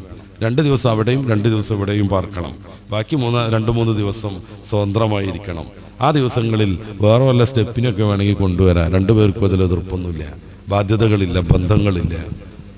ആർക്കെന്ത് വന്നാലും മറ്റേ ആൾക്ക് അത് ഏറ്റെടുക്കേണ്ട കാര്യമില്ല. വേണ്ടെന്ന് വെക്കാൻ ഏക കാരണം നിലവിലുള്ള ആളെക്കാളും യോഗ്യനായ ഒരാളെ കണ്ടുമുട്ടുക എന്നുള്ളത് മാത്രമേ ഉള്ളൂ. ഇതാണ് ഇനി കൂടുതൽ പ്രായോഗികം എന്ന രീതിയിൽ സംഘടന രൂപീകരിക്കപ്പെടുന്നു. അപ്പൊ യൂറോപ്പിലൊക്കെയുള്ള ഏത് വൃത്തികെട്ട തോന്നിയാസങ്ങളും ആഗോളവൽക്കരണത്തിന്റെ ഭാഗമായി എല്ലായിടത്തും എത്തിച്ചേർന്നു. ഭക്ഷണത്തിൽ പോലും അത്തരം ചില സംഗതികൾ വന്നു. ഭക്ഷണം, നമ്മളൊക്കെ കഴിക്കുന്ന ഭക്ഷണം അത്ര ശരിയല്ല എന്ന് എല്ലാവർക്കും തോന്നി. മക്കൾക്ക് തോന്നി. പുട്ട് നിർമ്മിച്ചു കൊടുത്തു നോക്കൂ, വേണ്ടാന്ന് പറയും. എനിക്ക് ബ്രെഡ് മതി എന്ന് പറയും, അല്ലെങ്കിൽ ബർഗർ മതി എന്ന് പറയും. അപ്പം ചുട്ടെടുത്ത് നോക്കൂ, ഇതെന്താന്ന് ചോദിക്കും. പിന്നെ എന്തെന്നെ വേണം, പെപ്സി കുടിക്കണം, കൊക്കോക്കോള വേണം, കെൻഡസി ഫ്രൈഡ് ചിക്കൻ വേണം, മക്ഡൊണാൾഡിന്റെ ഭക്ഷണം വേണം, ഇങ്ങനെ കുറേ സാധനം, ലീജിൻസ് കഴിക്കണം. ഇതൊക്കെ ഓരോ ആഗോള ഭക്ഷ്യപദാർത്ഥ നിർമ്മാതാക്കളുടെ, ഭീമന്മാരുടെ, കുത്തകക്കാരുടെ പേരാണ്. ഇത് കഴിക്കുമ്പോഴേ സ്റ്റാറ്റസ് റെഡി ആവുള്ളൂ എന്ന് വരും. അതേപ്രകാരം മാഗി നൂഡിൽസ് കുരുത്തം കെട്ടൊരു സാധനമാണ്, വളരെ വൃത്തികെട്ടൊരു സാധനമാണത്. അതിൻ്റെ നിർമ്മാണവും അതിൻ്റെ ഇൻഗ്രീഡിയൻസിനെ കുറിച്ചൊന്നും ഞാൻ ഇപ്പോൾ പറയണില്ലേ. ഈ സാധനം ഒരു ആഗോള വ്യാപകമായ പ്രതിഭാസമാണ്. കുട്ടികൾക്ക് എന്താ എനിക്ക് ഇന്ന് വേണ്ടത് രാവിലെ പറഞ്ഞാൽ എനിക്ക് നൂഡിൽസ് മതി എന്ന് പറയും. അതല്ലെങ്കിൽ എനിക്ക് ഈ ടൊമാറ്റോ പൊരി മതി എന്ന് പറയും. അത് കുറേ പേരിലുണ്ട്. കറുമുറ മുതൽ പിടിച്ചിട്ട് പല സാധനങ്ങളുണ്ട്. അതിലുപയോഗിക്കുന്ന പല വസ്തുക്കളും മാരകമായ ക്യാൻസറിന് പോലും കാരണമാകുന്നു എന്ന് പഠനങ്ങളുണ്ട്. കൊള സ്ഥിരമായി കുടിക്കുന്ന ഒരു പെണ്ണിന് ഉദരത്തിൽ ക്യാൻസർ വന്നിട്ട് ഇപ്പോൾ അമേരിക്കയിൽ കേസ് നടന്നിട്ട് കൊക്കോക്കോള കമ്പനി എത്രയോ കോടി ഡോളർ അവർക്ക് വേണ്ടി കൊടുക്കാൻ ഒരു ഉപഭോക്തൃ തർക്ക പരിഹാര കോടതിയിൽ നിന്ന് വിധി വന്നത് വായിച്ചിരുന്നു. ഡ്രസ്സിൻ്റെ കാര്യം, നല്ല മാന്യമായ സാംസ്കാരികമായ ഡ്രസ്സ് ഓരോ നാട്ടിലുണ്ടായിരുന്നു. അത് മാറി. പിന്നെ മൊത്തത്തിലൊരു ഡ്രസ് കോഡിലേക്ക് വന്നു. അങ്ങനെയാണ് നമ്മുടെ നാട്ടിലൊക്കെ ഇപ്പോൾ ചുരിദാർ ഇപ്പം അങ്ങനെ എടുത്തു പോയിക്കൊണ്ടിരിക്കുന്നത്. അത് വലിയ മഹത്തേറിയ ഒരു വസ്ത്രമാണെന്നൊന്നും എനിക്ക് അഭിപ്രായമല്ല. എന്നാൽ പോലും ഈ മുട്ടിൻ്റെ അതുവരെയൊക്കെ തൂങ്ങി നിന്ന് അത്യാവശ്യം നിമ്നോന്നതികളൊക്കെ മറക്കുന്ന ഒരു സാധനമായിരുന്നു. അത് എടുത്തുപോയി. പിന്നെ ഈ മാറ്റുവല്ലൂരൊക്കെ അദ്ദേഹത്തിൻ്റെ ചില പുസ്തകങ്ങളിൽ പറയുന്ന ഈ ഹിപ്പികളുണ്ട്, ഹിപ്പികൾ, അതൊരു തെറിച്ച തോന്നിവാസികളായിരുന്നു. അവരുടെ ലൈംഗിക ഭാഗങ്ങളൊക്കെ സമൂഹത്തിന് ഇങ്ങനെ പ്രദർശിപ്പിക്കാൻ വേണ്ടിയിട്ട് അവർ പല കൃത്രിമ മാർഗങ്ങൾ ഉപയോഗപ്പെടുത്തിയതൊക്കെ അദ്ദേഹം വിശദീകരിക്കുന്നുണ്ട്. അவ்விധത്തിലേക്ക് കാര്യങ്ങളെത്തി. സ്ത്രീകൾക്ക് സ്ലീവ്ലെസ് ഡ്രസ്സേ പറ്റൂ. അത് കഷ്ടിച്ച് വയറിൻ്റെ താഴെ ഭാഗത്ത് കിടത്തിയാൽ മതി. അതിൻ്റെ താഴെ കൊട്ടിപ്പിടിച്ച് എന്തെങ്കിലും ഒരു സാധനം ധരിച്ചാൽ മതി. ഇതൊരു ആഗോള പ്രതിഭാസമായി മാറുന്നു. എല്ലായിടത്തു പോയാലും ഇങ്ങനത്തെ ഒരു കോമൺ ഡ്രസ്സ് കാണുന്നു. സാംസ്കാരികമായുള്ള ചില കൈമാറ്റങ്ങൾ ഓരോ സമൂഹവും സൂക്ഷിച്ച കുറേയേറെ നല്ല നല്ല മൂല്യങ്ങളെ തകർത്ത് കളഞ്ഞതിന് ഉദാഹരണമാണ് ഞാൻ പറയുന്നത്. പിന്നെ ക്രിമിനൽ വൽക്കരണം മുതൽ ഈ ഡെബിറ്റ് കാർഡ് പോലെയുള്ളതിലെ പറ്റിക്കൽസ് വരെ ഒരൊറ്റ നിമിഷം കൊണ്ട് കുറേ ആളുകൾ മൊത്തം ബാലൻസ് ശൂന്യരായി മാറുന്നു. കേരളക്കാരൊക്കെ ഈ സാമ്പത്തിക രംഗത്ത് പറ്റിക്കാൻ വേണ്ടി മാത്രം നിലകൊള്ളുന്നവരാണ്. ആരെങ്കിലും വരെ ഇതാ പറ്റിക്കപ്പെടാൻ ഞങ്ങൾ ഇരിക്കണമെന്ന് പറയണത് പോലെയാണ്. 10-22 വയസ്സ് മാത്രമായിരുന്നു ശബരി എന്ന് പറയുന്ന ഒരു ചെറുപ്പക്കാരന്. അവൻ്റെ കയ്യിലാണ് 2000 കോടിയോളം കേരളക്കാരെ ഏൽപ്പിച്ചത് ടൈക്കൂൺ എന്ന തട്ടിപ്പ് പരിപാടിയിൽ. പിന്നെ എത്ര നമ്മൾ കണ്ടു, പിന്നെയും കാണും. കാര്യം തട്ടിപ്പാക്കാനുള്ള ആരെങ്കിലും ഉണ്ടെങ്കിൽ കടന്നു വരൂ, ഇതേ ഞാൻ റെഡിയായി നിൽക്കണമെന്നാണ് ഓരോ കേരളക്കാരനും പറയണത്. ഈ സമ്പത്ത് ഇനിയും കുമിഞ്ഞുകൂടണമെന്ന വിചാരത്തിൽ മാന്യതയും സഭ്യതയും ഭേദിച്ചുകൊണ്ട് എങ്ങനെയെങ്കിലും പണം കൂടണമെന്ന് കരുതുമ്പോൾ ഇന്ന സംഗതി അതിന് പറ്റും, ഇന്നതങ്ങനെ പറ്റും എന്ന് പറഞ്ഞ ഏജന്റുമാർ വരും. അതിന് കുറേ ക്ലാസ്സുകളൊക്കെ നടക്കും. നമ്മുടെ ജില്ലയിലൊക്കെ പലയിടത്തും നടക്കും ക്ലാസ്സുകൾ. എന്നിട്ട് ഈ ക്ലാസ് എടുക്കാൻ വരുന്ന ചങ്ങാതി എന്തായിരിക്കും, ഒരു വലിയ ബെൻസിലോ BMW ഒക്കെയാണോ വരിക, കൂട്ടുകാരൻ്റെ കടം വാങ്ങിയതായിരിക്കും, അല്ലെങ്കിൽ വാടകയ്ക്ക് എടുത്തതായിരിക്കും. കഴുത്തിൽ വലിയ കനുള്ള മാല ഉണ്ടാവും. ചിലപ്പോൾ അത് തിരൂരിന്നായിരിക്കും സംഘടിപ്പിച്ചിട്ടുണ്ടാവുക. നല്ല ഡ്യൂപ്ലിക്കേറ്റ് വാച്ച് കിട്ടും, പല കമ്പനിയുടെയും കോപ്പി വാച്ച് കിട്ടും. അപ്പോൾ നല്ല വില കൂടിയ റോളക്സ് വാച്ചിൻ്റെ ഒക്കെ കോപ്പി കിട്ടും. അതൊക്കെ ഇട്ടിട്ടുണ്ടാവും, നല്ല കോട്ടും സൂട്ടും ഒക്കെ ഇടും. എന്നിട്ട് പറയും, എനിക്കുണ്ടായിരുന്ന ഒരു ഭൂതകാലം, അന്ന് ഞാൻ വല്ലാതെ കഷ്ടപ്പെട്ടിരുന്നു, ഞാനിങ്ങനെ മത്തിയൊക്കെ ചാള ഏറ്റിയിട്ട് ചെറിയ കൂടി ഒലിച്ചൊരവസ്ഥ ഉണ്ടായിരുന്നു, ഇപ്പോൾ കണ്ടില്ല ഞാൻ എന്നൊക്കെ പറഞ്ഞിട്ട് ഇങ്ങനെ പൊലിപ്പിക്കും. ഈ സാസിലിക്കണം ഇങ്ങനെ പൊന്താണ്, ഇതേ എൻ്റെ ഭാഗ്യനക്ഷത്രം തെളിഞ്ഞിരിക്കണമെന്ന് പറഞ്ഞിട്ട്. ക്യൂനെറ്റ് എന്നൊക്കെ പറയുന്ന വൃത്തികെട്ട സാമ്പത്തിക തട്ടിപ്പുണ്ട്. അത് പേരൊന്നും മറച്ചു വെക്കേണ്ടതില്ല എന്ന് എനിക്ക് തോന്നുന്നത്. ക്യൂനെറ്റ് ഗൾഫിലൊക്കെ ഉള്ള പല പാവപ്പെട്ടമാരെയും അത് സ്വാധീനിച്ചു. അത് ചില്ലറ പൈസന്റെ കളിയല്ല, പണ്ടൊക്കെ ഉണ്ടായിരുന്ന അവന്റെ മാതിരി ഒന്നുമല്ല, ചില്ലറ പൈസന്റെ കളിയല്ല. അതിലെ ഒരു ആള് കൂടാന്ന് പറഞ്ഞാൽ തന്നെ 4,70,80,000 രൂപ വേണം. എന്നിട്ട് അയാൾ 2 പേരെ ചേർക്കണം. ഇങ്ങനെ ശൃംഖല പോയിക്കൊണ്ടേയിരിക്കണം. ഒരാളെ ചേർക്കുമ്പോഴേക്ക് 60,000 ഉറുപ്പ്യ കിട്ടും. എന്തിനാ ഈ 60? അതിൻ്റെ മതപരമായ സാധുത എന്താണ്? ഈ 60 എങ്ങനെ കിട്ടണതാണ്? ഞാൻ വന്നിട്ട് ഇങ്ങനെ ഒരാളെ സോപ്പടിക്കണം, ഇങ്ങനെ ഉണ്ട്, അത് കിട്ടും എന്ന് പറഞ്ഞിട്ട്, അപ്പം നിങ്ങൾ എന്ത് ചെയ്യും, ഒരു 4,80,000 രൂപ തരും എന്ന് പറയണം. ഈ 4,80,000 രൂപ അവൻ്റെക്കൊന്ന് മേടിക്കണേന് മാത്രം എനിക്ക് 60,000-70,000 രൂപ അപ്പം കിട്ടും. അതങ്ങനെ പോകും ഈ ശൃംഖല. അതിനിടയിൽ ഏറ്റവും കൗതുകകരമായ സംഗതി എന്താണെന്ന് വെച്ച് കഴിഞ്ഞാൽ, ഇവർ 2-3 വസ്തുക്കൾ കൊടുക്കും, ഇതിൻ്റെ വിലയാണിതെന്ന് പറഞ്ഞിട്ട്. ആ വസ്തുക്കളിൽ ഒന്ന് നെക്ലേസ് ആണ്, അതിന് 2-2.25 ഉറുപ്പ്യാണ് അവർ വില ഇടുന്നത്, ലക്ഷം. ഷൂ ഉണ്ട് 70,000-ൻ്റെ, വാച്ചുണ്ട് ഏകദേശം 1.5 ലക്ഷത്തിൻ്റെ. മൊത്തം കണക്കാക്കുക, ഇതിൻ്റെയൊക്കെ വില അതാണ്, ഇപ്പം നിങ്ങൾക്ക് കിട്ടിയാലോ എന്ന് പറയും. ഈ നെക്ലേസിന് 4-5 ജ്വല്ലറിയിൽ കൊണ്ടുപോയപ്പോൾ ഒരു ജ്വല്ലറിക്കാരൻ മാത്രമാണ് ഒരു വമ്പിച്ച വില പറഞ്ഞത്, 9,000 ഉറുപ്പ്യ. 2.5 ലക്ഷം ഉറുപ്പ്യൻ്റെ സാധനമാണിത്. 1.5 ലക്ഷത്തിൻ്റെ വാച്ച് എൻ്റെ ഒരു സുഹൃത്തിൻ്റെ വാച്ച് കടയിൽ 3 ഇരിപ്പുണ്ട്. അദ്ദേഹത്തിൻ്റെ അടുത്ത് കൊണ്ടുവന്ന് തള്ളിയപ്പോൾ എത്രയെങ്കിലും കിട്ടിയ അത്ര സന്തോഷമായി, നിങ്ങളത് വിറ്റ് തരണം എന്നാണ് പറഞ്ഞത്. അയാൾ 3,000 ഉറുപ്പ്യ വില വെച്ചിട്ട് 4 മാസം കഴിഞ്ഞിട്ട് ആരും അത് വാങ്ങിയിട്ടില്ല. ഈ പറയണ പോരുഷയും സ്റ്റേജിലിരുന്നിട്ട് വളരെ ഉഷാറിൽ മോട്ടിവേഷൻ ചെയ്യണ പോരുഷൊന്നും യഥാർത്ഥ ജീവിതത്തിലേക്ക് ഇറങ്ങുമ്പോൾ ഉണ്ടാവില്ല. കുടുംബം തകർന്നവരുണ്ട്, മക്കളും പിതാവും തെറ്റിപ്പിരിഞ്ഞവരുണ്ട്. അതിലേറെ മാരകമായ കുറേ സംഗതികളൊക്കെ ഉണ്ട്. ആ പവറാക്കി നടക്കണം, അപ്പോഴേ ആളുകൾ വരുള്ളൂ. അതിനുവേണ്ടി പള്ളി നിർമ്മാണമൊക്കെ നടക്കുമ്പോൾ ഏകദേശം 1-ാം നില ഫുള്ള് ഞാൻ ഡേറ്റോളാം എന്നൊക്കെ പറയും. എന്താ പോലും കിട്ടിയെന്ന് ചർച്ച വരണം. അപ്പം ഇങ്ങനെ സംസാരിക്കണം, എന്താ കിട്ടി, വലിയൊരു ബിസിനസ് നടത്തണില്ലേ, ആണോ, അങ്ങനെ ആൾ വന്നുകൊണ്ടേയിരിക്കണം. അതിൻ്റെ ഇടയിൽ തെറ്റിപ്പിരിഞ്ഞിട്ട് AC പള്ളിയിലെ മൊത്തം AC ഏറ്റെടുത്ത ആളൊക്കെ പരിപാടിയൊക്കെ കഴിഞ്ഞപ്പോൾ കമ്മിറ്റിക്കാരെന്ന് AC ഏരിയത് പറഞ്ഞ വിധത്തിൽ മൂപ്പരാൾ എയർലൈക്ക് പോയി. ഇനി എങ്ങനെ മൊത്തം AC കൊടുക്കുക? അവസാനം വീട്ടിൽ ശേഷിക്കുന്ന ഏതോ ഒരു തരി മിനിങ് വിറ്റിട്ട് ഒരു AC കൊടുത്ത് ഇതിലടുത്ത് തണുത്തോളം നിങ്ങളെന്ന് പറഞ്ഞ് വിട്ട കഥയൊക്കെ ഉണ്ട്. കുടുംബം തകരുക. ഈ സാമ്പത്തിക കൊതി മൂത്തിട്ട് ധർമ്മവും അധർമ്മവും തീരെ പരിഗണിക്കാതെ, പിന്നെ നേരത്തെ ഞാൻ പറഞ്ഞതുപോലെ ധാർമ്മികമായ വിഷയങ്ങളൊന്നും ശ്രദ്ധിക്കാതെ പണം പണം പണം എന്ന് പറഞ്ഞ് ജീവിക്കുന്ന ഒരു പശ്ചാത്തലം ലോകാടിസ്ഥാനത്തിൽ രൂപപ്പെട്ടു. ഇതിൻ്റെയൊക്കെ അനന്തര ഫലം കൂടെയാണ് ഗസയിലൊക്കെ നടക്കുന്നത്. ആ നാട് പിടിക്കണം, അവിടെ ടൂറിസം തുടങ്ങണം. ട്രംപ് എന്താ പറഞ്ഞത്, ബാക്കിയുള്ളവരൊക്കെ പോയിക്കോളൂ, ലബനാനൊക്കെ അവരോട് സ്വീകരിച്ചാൽ മതി, എന്നിട്ട് അവിടെ ഞങ്ങൾ ടൂറിസം തുടങ്ങാണ് എന്നാണ്. എന്തിനാ ടൂറിസം? ടൂറിസം എന്ന് പറഞ്ഞാൽ വല്ലാത്തൊരു പരീക്ഷണമാണ്. സംസ്കാരം മൊത്തം തകർക്കുന്ന വൃത്തികെട്ടൊരു രീതിയാണ്.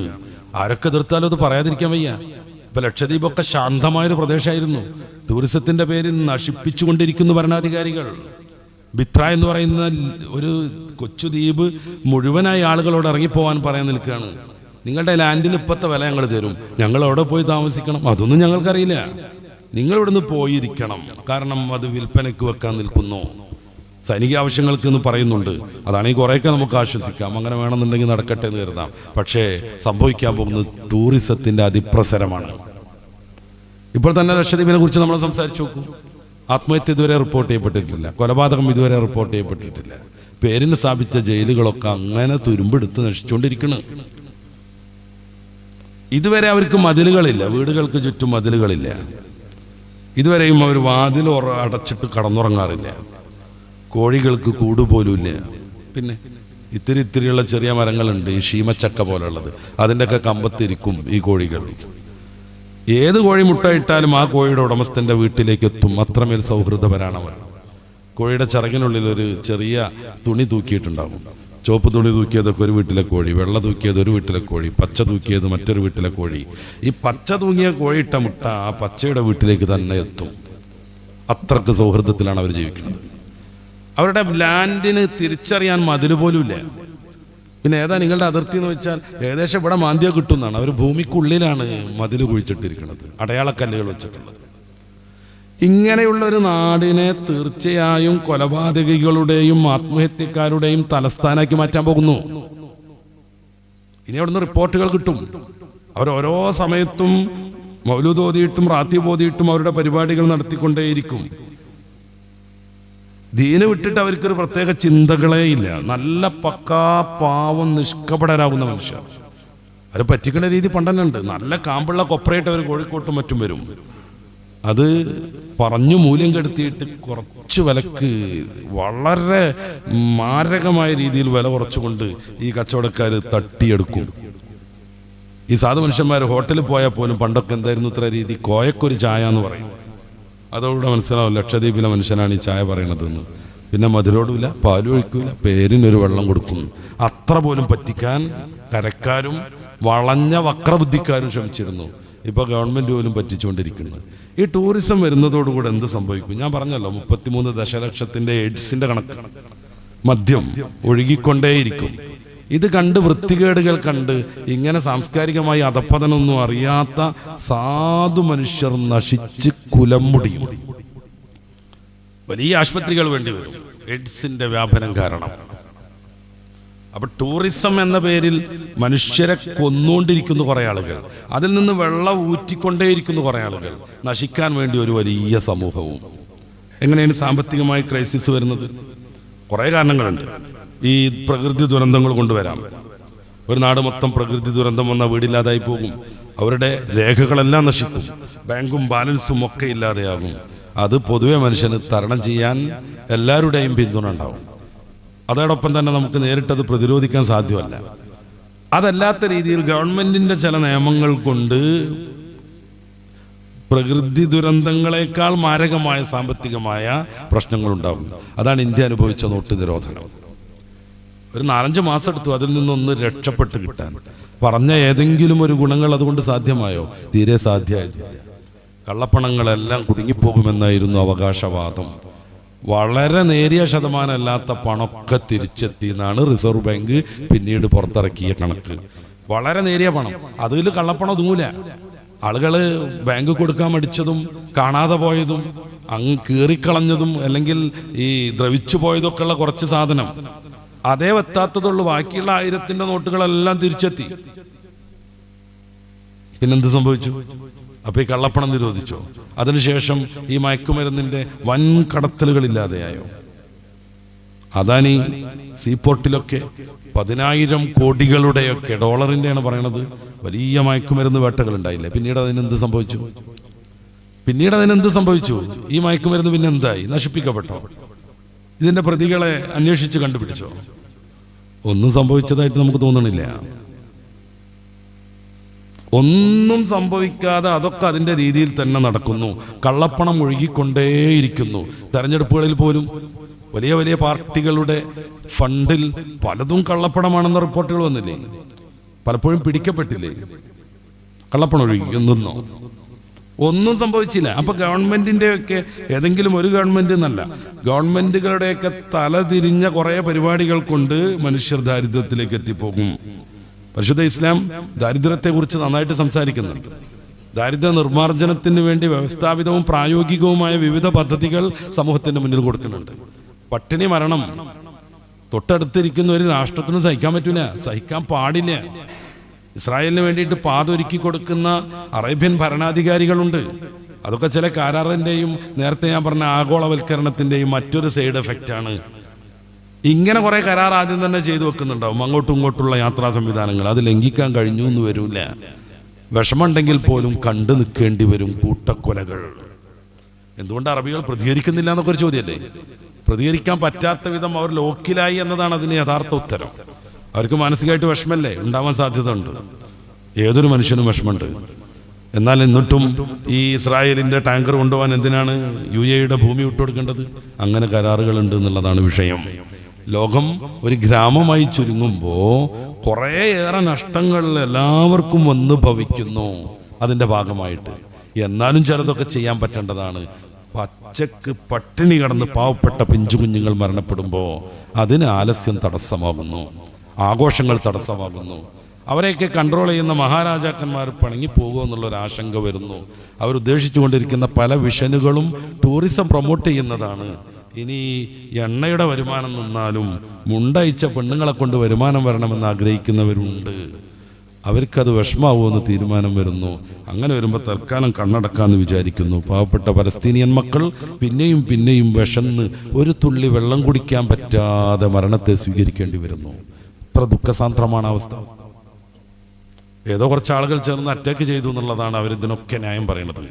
അതിനുവേണ്ടി എത്ര പിഞ്ചുമക്കളെ കൊന്നു. ഈ പിഞ്ചുമക്കൾ അതിൽ ഏതെങ്കിലും രീതിയിൽ പങ്കെടുത്തിട്ടുണ്ടോ? മനുഷ്യനൊരു മനസ്സാക്ഷി വേണ്ടേ? അറ്റാക്ക് ചെയ്ത ആളുകളെ പിടിക്കണം. അവരിതുവരെ പിടിക്കാൻ പറ്റിയിട്ടുണ്ടോ? ഇല്ല. അവിടെ ശൃംഖല തകർക്കാൻ പറ്റിയിട്ടുണ്ടോ? ഇല്ലേ, ഇല്ല.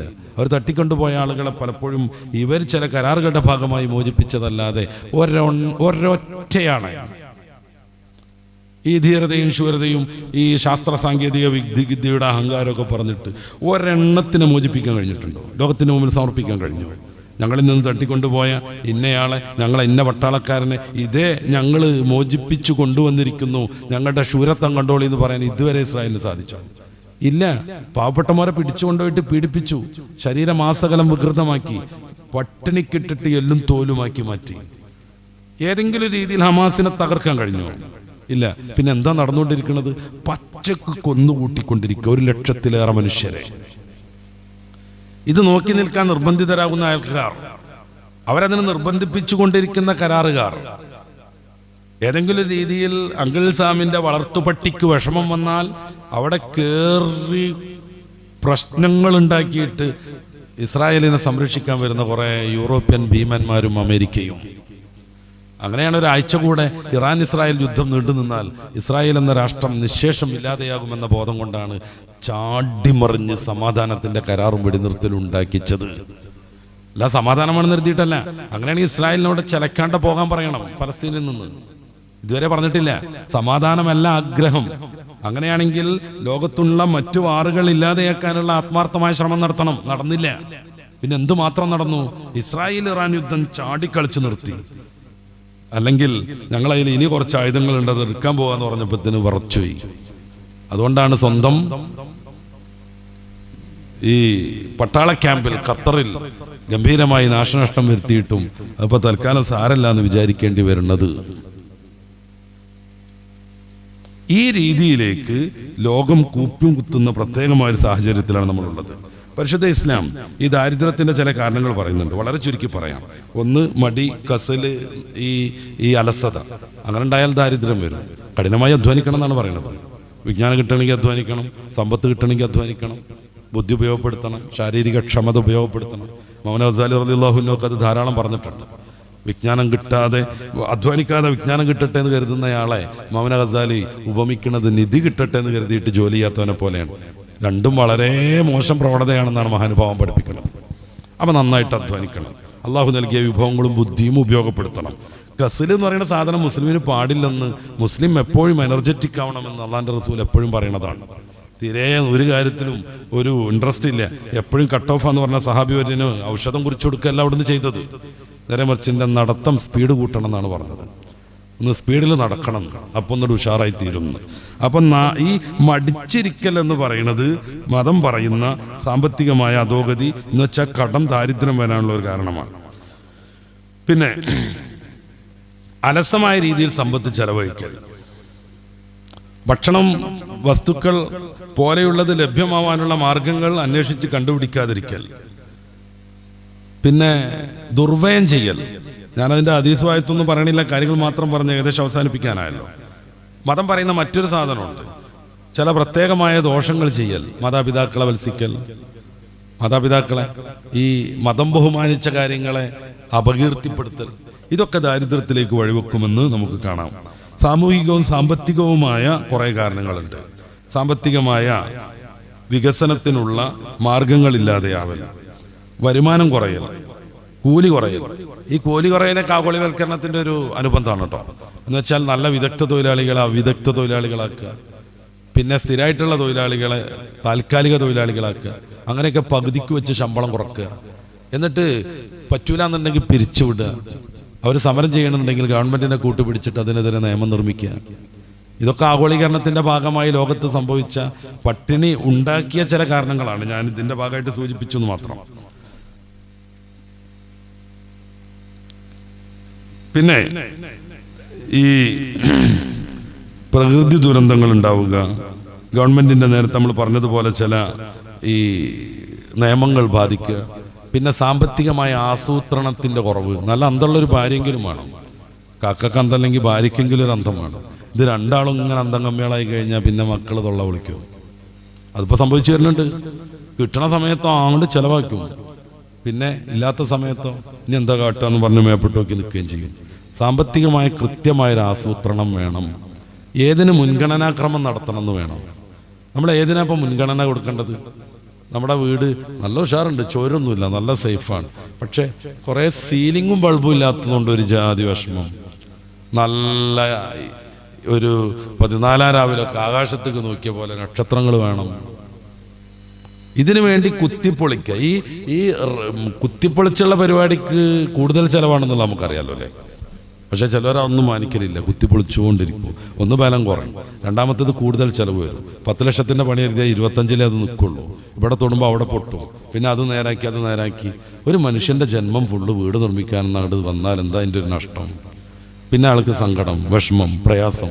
മുമ്പ് നമ്മൾ സൂചിപ്പിച്ചിട്ടുണ്ട്, വീട് കാണുമ്പോൾ സന്തോഷം വരേണ്ടത്, വീട് കാണുമ്പോഴത്തേന് ഭയങ്കരമായ നീറൽ. കാര്യം 20 ലക്ഷത്തിലേറെ ഹൗസിംഗ് ലോൺ ഉണ്ട്, 15 വർഷം കൊണ്ട് വീട്ടിൽ കൊടുക്കണം. എന്ത് ചെയ്യാൻ പറ്റും? ഇതേ ആരോഗ്യം ക്ഷയിച്ചുകൊണ്ടിരിക്കുന്നു, ഷുഗർ വന്നു, പ്രമേഹം വന്നു. ഇനി എന്താ ചെയ്യുക? മക്കളൊക്കെ നല്ല ജോലിക്കാരായാലും അവരുടെ ധാരാളിത്തത്തിന് തന്നെ ചിലപ്പോൾ പണം തികയില്ല. ഇന്ന് മോന് പണം കിട്ടണ ദിവസമാണ്, ആദ്യമായിട്ട് ജോലി ഇട്ടിട്ട് മാസം തികയണ ദിവസമാണ്. ഇന്നെന്തായാലും ഓനൊരു നല്ല പൈസ ഇട്ട് ഇതാ വാപ്പാന്ന് പറഞ്ഞ് വരും എന്നിങ്ങനെ കരുതിയിരിക്കണം. വാപ്പാൻ്റെ അടുത്ത് നിന്നിട്ടേ ഇന്നെനിക്ക് ആദ്യമായിട്ട് ശമ്പളം കിട്ടിയതാ, ഞാനും ഭാര്യയും കൂടി ഒന്ന് സിംഗപ്പൂർക്ക് പോവുക, അതിനൊരു 20,000 കുറവുണ്ട്, വാപ്പ തന്നാണിന്ന് പറയുന്ന അവസ്ഥയിലേക്ക് കാര്യങ്ങളെത്തും. ഒരു 20,000 കുറവുണ്ട്, വാപ്പ തന്നാണിന്ന് പറയണേ, അന്തം വിടും. ഈ ആസൂത്രണമില്ലായ്മ കൊണ്ടുവരുന്ന വലിയ പ്രശ്നങ്ങൾ. പരിശുദ്ധ ഇസ്ലാം ഈ ഫക്കീർ മിസ്കീൻ എന്ന രീതിയിലാണ് ഈ ദരിദ്രരെ നിർവചിക്കുന്നത്. ഫക്കീർ എന്ന് പറഞ്ഞാൽ ഒന്നിനും പറ്റാത്തയാളാണ്. മിസ്കീൻ എന്ന് പറഞ്ഞാൽ അന്നത്തെ ജോലിയൊക്കെ ചെയ്താൽ അന്നന്ന് കഷ്ടിച്ചിങ്ങനെ ഒപ്പിച്ചു പോകും. ഒരു ദിവസം ജോലി കിട്ടിയില്ലെങ്കിൽ എന്താ തപ്പിയൊക്കെ അരി എന്തെങ്കിലും ഉണ്ടോ എന്ന് ചോദിക്കേണ്ടി വരും. അപ്പോൾ ഒരു നാഴിയൊന്നുമില്ല, അരണ്ട്, അതുകൊണ്ട് ഇയാൾ കഞ്ഞി വാർന്നളാന്നൊക്കെ പറയുന്ന അവസ്ഥ വരും. തീരെ സമ്പത്തില്ലാത്തവനല്ല മിസ്കീൻ. മിസ്കീൻ ഇത്തിരി ഉണ്ടാവും, പക്ഷെ കഷ്ടിച്ച് അരിഷ്ടിച്ച് ജീവിക്കാനൊക്കെ കഴിയും. ഫക്കീർ എന്ന് പറഞ്ഞത് ഒന്നുമില്ലാത്തയാളാണ്. ഖുർആനിൽ പലയിടങ്ങളിൽ ഫക്കീറുമാർക്കും മിസ്കീനുമാർക്കും സഹായവും സേവനവും ചെയ്യേണ്ടത് നിർബന്ധമായിട്ട് തന്നെ കൽപ്പിക്കുന്നു. ഞാൻ ആയത്തുകൾ എൻ്റെ മുമ്പിലുണ്ട്, ഓരോന്നെടുത്ത് സമയം കളയണില്ലേ. സക്കാത്ത് പോലെയുള്ള സംവിധാനങ്ങൾ വ്യവസ്ഥാപിതമായി നടപ്പിലാക്കുകയാണെങ്കിൽ ദരിദ്രർ ഇല്ലാതെയാകുമെന്നതിന് അനുഭവം സാക്ഷിയാണ്. ലോകചരിത്രം അതിന് തെളിവ് തരുന്നുണ്ട്. നമ്മൾ ആലോചിച്ച് നോക്ക്, 2.5% എന്നുള്ള സക്കാത്തിൻ്റെ ചെറിയ രീതി മാത്രം നമ്മൾ ആലോചിക്കുക. 40% സക്കാത്ത് കൊടുക്കേണ്ടതൊക്കെ ഉണ്ട് കേട്ടോ. 2.5 മാത്രം ആലോചിച്ച് നോക്കുക. ഒരു സമ്പന്നൻ അദ്ദേഹത്തിൻ്റെ സ്വത്തിൽ നിന്ന് കൃത്യമായ രീതിയിൽ സക്കാത്ത് നിർവഹിക്കുകയാണെങ്കിൽ ഓരോ കൊല്ലവും കുറേ ആളുകളെ ദാരിദ്ര്യത്തിൽ നിന്ന് നമുക്ക് മോചിപ്പിക്കാൻ പറ്റും. ഒരു തർക്കമല്ലത്. ഇപ്പൊ ഒരു ജ്വല്ലറിയിലൊക്കെ എത്ര വിൽപ്പന വസ്തുക്കളായി സ്വർണ്ണം ഉണ്ടാവും, എത്ര ലക്ഷം ഉണ്ടാവും എന്ന് ആലോചിച്ച് നോക്കൂ ഇപ്പോഴത്തെ കാലത്തൊക്കെ. ആ ജ്വല്ലറിയിലുള്ള ഇപ്പൊ മുഹറം 1 തുടങ്ങിയ ഒരു ജ്വല്ലറി പിറ്റത്തെ വർഷം മുഹറം 1 ഒരു വർഷം പൂർത്തിയാകുന്നു. ആ ജ്വല്ലറിയിലെ മൊത്തം വസ്തുക്കൾ, വിൽപ്പന വസ്തുക്കളെ വിലക്കെട്ടിയിട്ട് എത്ര കോടി ഉണ്ടാകും? അതിൽ 2.5% തൻ്റേതല്ലെന്ന് പരിശുദ്ധ ഇസ്ലാം ജ്വല്ലറിയുടെ മുതലാളിയോട് പറയുന്നു. എത്ര കോടി രൂപ ഉണ്ടാവും? എത്ര കോടിയാണെങ്കിൽ അതിൻ്റെ 2.5%. ഒരു 4 ജ്വല്ലറിക്കാർ സംയുക്തമായി നിന്നിട്ട് എൻ്റെ സക്കാത്തിൽ നിന്ന് 10% ഞാൻ ഇന്നവന് കൊടുക്കുന്നു തീരുമാനിച്ചിട്ടുണ്ടെങ്കിൽ ആ മനുഷ്യന് ജീവിക്കാനുള്ള ഒരു ഉപാധി വാങ്ങാൻ പറ്റും. ഷെർവാനി പോലെയുള്ള നമ്മുടെ ഫിഖിന്റെ കിതാബിലൊക്കെ പറയുന്നത് കാണാം, ജീവിക്കാൻ ആവശ്യമായ സാധനം കൊടുക്കണം എന്ന്. ഒരു ഉദാഹരണം പറയുന്നുണ്ട്, ഒരാൾക്ക് നല്ല കൃഷി അറിയാം, പറമ്പില്ല, മൂപ്പർക്ക് പാടം വാങ്ങിക്കൊടുക്കണം എന്ന്. പക്ഷെ പാടായിട്ട് വാങ്ങിക്കൊടുക്കാൻ പറ്റില്ല, അപ്പോൾ സക്കാത്തിന്റെ നിയമം തെറ്റും. ആ മനുഷ്യനോട് പറയണം, ഇത് എൻ്റെ സക്കാത്തിന്റെ പൈസയാണ്, ഇത് ഞങ്ങൾ 4 പേരുടെയും സക്കാത്തിന്റെ എത്ര ശതമാനം പൈസയാണ്, ഇത് നിനക്ക് തരുന്നുണ്ട്, പക്ഷേ നീ അതുകൊണ്ട് ഇങ്ങനെ പുട്ടടിച്ച് കിടക്കാൻ പറ്റൂല, നമുക്കൊരു പാടം കണ്ടുപിടിക്കാം, അത് ഞങ്ങൾ നിനക്ക് വാങ്ങിച്ചു തരാം, അതിന് ഈ പൈസ നീ കൊടുക്കണം. സക്കാത്ത് കുറച്ച് ചിലറാക്കി വന്നിട്ട് ഇങ്ങനെ 50 റുപ്യയും 20 റുപ്യയും 10 റുപ്യയും, കുട്ടികൾക്കൊക്കെ 10, ഇടത്തര 20, എൻ്റെ മേലുള്ളവർക്കൊക്കെ 50. ആദ്യം ചെല്ലണ സമയത്ത് ഇപ്പം എണീറ്റിട്ടില്ല എന്ന് പറഞ്ഞ്, പിന്നെ പലയിടത്തും കറങ്ങി വന്നപ്പോൾ ഇവിടുത്തെ കഴിഞ്ഞു പറഞ്ഞ്, ഇതൊന്നുമല്ല സക്കാത്ത്. അങ്ങനെ ആരെങ്കിലും കൊടുത്ത് അയാളുടെ കണക്ക് പ്രകാരം മിസ്കിമാരുടെ അടുത്ത് എത്തിയോ സക്കാത്ത് വീടൊക്കെ ചെയ്യും. അല്ല, അത് പറയാതെ വയ്യ. അങ്ങനെ ഒരാൾ കൊടുത്ത് അയാളുടെ കണക്ക് മിസ്കിമാരോ ഫക്കീറോ സക്കാത്തിന്റെ അർഹരാകുന്ന 8 വിഭാഗത്തിൽ ആർക്കെങ്കിലും ഒക്കെ എത്തിയിട്ട് തീർന്നു, സക്കാത്ത് വീടും. പക്ഷെ കുറച്ചുകൂടെ പുരോഗമനപരമായി സ്വൈസിന്റെ പ്രസിഡന്റ്, സെക്രട്ടറി, മാലിലെ ഖത്തീബ് അല്ലെങ്കിൽ മാലിന്റെ പ്രസിഡന്റ്, സെക്രട്ടറി, അവരൊക്കെ ഇടപെട്ടിട്ട് കുറെ ആളുകളുടെ സക്കാത്ത് ഒരു കേന്ദ്രത്തിലേക്ക് എത്താനുള്ള ശ്രമം നടത്തണം. മസലകൾ പാലിക്കുകയും വേണം, അതുകൊണ്ട് സാമൂഹികമായ നവോത്ഥാനം നടക്കുകയും വേണം. ഒരു നമ്പർ പ്രസിദ്ധീകരിച്ചു, അല്ലെങ്കിൽ ഒരു QR കോഡ് പ്രസിദ്ധീകരിച്ചു, അതിൽ സ്കാൻ ചെയ്യുക, വിടുക, അതോടെ സക്കാത്ത് വീടി എന്ന് പറഞ്ഞുകൊണ്ടിരുന്നാൽ പറ്റില്ല. കാരണം സക്കാത്ത് വളരെ വളരെ പ്രധാനപ്പെട്ട ഒരു സംഗതിയാണ്. സക്കാത്ത് വീടാത്ത ആളുകൾ അല്ലാഹു തആല ചെയ്യുന്ന ഒരു ചെറിയ പണിഷ്മെന്റ് ഖുർആൻ പറയുന്നുണ്ട്. അവരുടെ സമ്പത്ത് ഇങ്ങനെ ലോഹമാക്കി പരത്തി ഷീറ്റാക്കിയിട്ട് അത് നരകത്തിലിട്ട് ഇങ്ങനെ പഴുപ്പിച്ചിട്ട് അതിലിങ്ങനെ പൊതിഞ്ഞു വെക്കുന്നു. ഒരു സാധനമല്ലേ, എന്താ നമ്മൾ തിന്നുന്ന ഒരു സാധനം ഉണ്ടല്ലോ, ഇങ്ങനെ പൊതിഞ്ഞു വെക്കുന്ന ഒരു സംഭവം, സാൻഡ്വിച്ച്, അതുപോലെ അങ്ങോട്ട് പൊതിഞ്ഞു വെക്കും. അങ്ങനെ ഉണ്ടാവും. അതാ സംഭവിക്കാൻ പോണത്. അപ്പൊ സക്കാത്ത് എങ്ങനെങ്കിലും കൊടുത്ത് തീർത്താൻ പറ്റൂല. പിന്നെ വ്യക്തികൾക്ക് വാങ്ങാൻ പറ്റുന്ന സക്കാത്തും സംഘടിതമായി വാങ്ങാൻ പറ്റുന്ന സക്കാത്തും അതൊക്കെ വിച്ഛേദിക്കേണ്ടതും സംയുക്തമായി ചെയ്യുമ്പോൾ എങ്ങനെ ചെയ്യേണ്ടതും എന്നൊക്കെ നമ്മൾ നേരാവണ്ണം പഠിക്കണം. ഇപ്പോൾ ഔദ്യോഗിക ഇസ്ലാം ഭരണം നടക്കുന്നിടത്ത് നമ്മുടെ ഖലീഫത്തുൽ മുഅ്മിനീന് പോലും പരോക്ഷ ധനത്തിന്റെ സക്കാത്ത് വാങ്ങാൻ പാടില്ല, ചോദിക്കാനും പാടില്ല. പ്രത്യക്ഷ ധനങ്ങളുണ്ട്, പറമ്പ്, അതിലുള്ള കൃഷി പോലത്തത്, അതൊരാൾക്കും മൂടി വെക്കാൻ പറ്റൂല്ലോ. 2 ഏക്കർ പറമ്പ് എങ്ങനെ മൂടി വെക്കുക? ഈ റംബുട്ടാനൊക്കെ ആവലുണ്ടാകാതിരിക്കാൻ വേണ്ടി നെറ്റിടുന്ന മാതിരിയുള്ള മൂടിവെക്കലല്ല ഈ പറയുന്നത്. പിന്നെ അത് മൂടിവെക്കാൻ പറ്റില്ല. അതാണ് പരോക്ഷ ധനം, പ്രത്യക്ഷ ധനം. എന്നാൽ ബാത്തിനിയായ സക്കാത്ത് ഉണ്ട്, അതിലാണ് ഫിത്ർ സക്കാത്തൊക്കെ പെടുക. അപ്പൊ ഫിത്ർ സക്കാത്ത് ചോദിക്കാൻ ഇസ്ലാമിക ഭരണമുള്ളടത്ത് പോലും ഭരണാധികാരിക്ക് അർഹതല്ലേ, പിന്നെ ഇങ്ങനെ അതല്ലാത്തവർ ചോദിച്ചു വാങ്ങുക. വക്കീൽ മുഅയ്യനാവണം, ഒരു വ്യക്തിയാവണം വക്കീൽ. ഞാനിപ്പോ നമ്മുടെ ജോറുസ്താദിന്റെ അടുത്ത് ഇന്റെ സക്കാത്തിന്റെ പൈസയാണ്, ഇത് നിങ്ങൾ അർഹർക്ക് കൊടുത്തോളൂ, അല്ലെങ്കിൽ അർഹരെ നിശ്ചയിച്ചിട്ട് ഇന്നയാൾക്കോ കൊടുത്തോളൂ പറഞ്ഞിട്ട് ഏൽപ്പിക്കാൻ പറ്റും. അതൊരു വ്യക്തിയാവണം, മുഅയ്യനാവണം, ഒരു സമൂഹത്തിനൊന്നും ഏൽപ്പിക്കാൻ പറ്റില്ല. നിയമങ്ങൾ പാലിച്ച് നമ്മുടെ സമ്പത്ത് വേണ്ട വിധം ഉപയോഗപ്പെടുത്തിയാൽ സക്കാത്ത് മേടിക്കാൻ ആളില്ലാത്ത വിധം സംസ്കൃതരാകുമെന്ന്, സാമ്പത്തിക ഭദ്രതയിലേക്ക് എത്തുമെന്ന് ഇസ്ലാം പറയുക മാത്രമല്ല, അത് പ്രയോഗിച്ച് കാണിച്ചു കൊടുക്കുകയും ചെയ്തിട്ടുണ്ട്. അപ്പോൾ ഗസയിലടക്കം പട്ടിണിപ്പാവങ്ങളെ കുറേയേറെ ആളുകൾ സൃഷ്ടിച്ചുകൊണ്ടിരിക്കുകയാണ്. പട്ടിണിക്കാരാവശ്യമാണ് പലർക്കും. അതിനെതിരെ ഏതെങ്കിലും രീതിയിൽ ഒരു ക്ലാസ് കൊണ്ടെങ്കിലും പ്രതികരിക്കുക എന്നുള്ള രീതിയിലാണ് നമ്മൾ ഇന്ന് ഈ വിഷയം തിരഞ്ഞെടുത്തത്. നമുക്ക് പ്രാർത്ഥിച്ചുകൊണ്ടേയിരിക്കാം, അവരും നല്ല പുലരി സ്വപ്നം കാണട്ടെ, അവരും ഭക്ഷണം കഴിക്കാൻ ഒരു ബ്രെഡ് പഞ്ചസാര ഇട്ടവ ചായയിൽ കുത്തിയിട്ട് തിന്നണം എന്നുള്ള ഗസയിലെ കുഞ്ഞുമോൻ്റെ ആഗ്രഹമെങ്കിലും ഒന്ന് നടപ്പിലാകട്ടെ. അതുകൊണ്ടാണ് 1 കിലോ പഞ്ചസാര തന്നാൽ 1 പാക്ക് ഡയപ്പർ തരാമെന്ന് അവൻ്റെ ഉപ്പ ബാർട്ടർ സമ്പ്രദായം മുന്നിൽ വെച്ചിട്ട് പരസ്യം ചെയ്യണത്. കാര്യം ഡയപ്പർ അവർക്ക് ആവശ്യമുണ്ട്, തുണി പോലും ഇല്ല ശരിക്ക്. മെൻസസ് വന്നാൽ 4 പെൺമക്കളെ എങ്ങനെയാണ് പരിഗണിക്കുക എന്നുള്ളത് അവർക്കറിയില്ല. എന്നാൽ പോലും കുഞ്ഞുമോൻ്റെ ഒരു ആഗ്രഹമുണ്ട്, ഒരു ബ്രെഡ് കഷ്ണം മധുരമുള്ള ചായയിൽ കുത്തിയിട്ട് തിന്നണം. അതുകൊണ്ട് 1 കിലോ പഞ്ചസാര തന്നാൽ $200 വില ഉണ്ട് അവിടെ ഒരു പാക്ക് ഡയപ്പറിന്. $. അത് തരാമെന്ന് പറയുന്ന പാവപ്പെട്ട പിതാവിനെ നമുക്ക് ഓർക്കാൻ കഴിയണില്ലേ? പടച്ച റബ്ബ് എല്ലാവർക്കും നന്മ പ്രദാനം ചെയ്യുമാറാവട്ടെ. ആഗോളീകരണത്തിൻ്റെ ഭാഗമായും മറ്റു നിയമങ്ങളുടെ ഭാഗമായും ഒരിക്കലകപ്പെട്ട പാവപ്പെട്ട മനുഷ്യർക്ക് ഏത് മതമായാലും ഏത് ജാതിയാണെങ്കിലും അള്ളാഹുവേ നീ മോചനം നൽകണേ റഹ്മാനെ. ഗസയിൽ മരണപ്പെട്ട പാവപ്പെട്ട മനുഷ്യർക്ക് രക്തസാക്ഷികളുടെ പ്രതിഫലം നൽകണേ റഹ്മാനെ. അവിടെ ജീവിച്ച് ദുരിതം അനുഭവിക്കുന്നവർക്ക് നീ ആത്മവിശ്വാസം വർദ്ധിപ്പിക്കണേ റഹ്മാനെ. എല്ലാ അർത്ഥത്തിലുമുള്ള വിമോചനം നീ സാധ്യമാക്കണേ റഹ്മാനെ. ربنا آتنا في الدنيا حسنة وفي الآخرة حسنة وقنا عذاب النار آمين برحمتك يا أرحم الراحمين. السلام عليكم.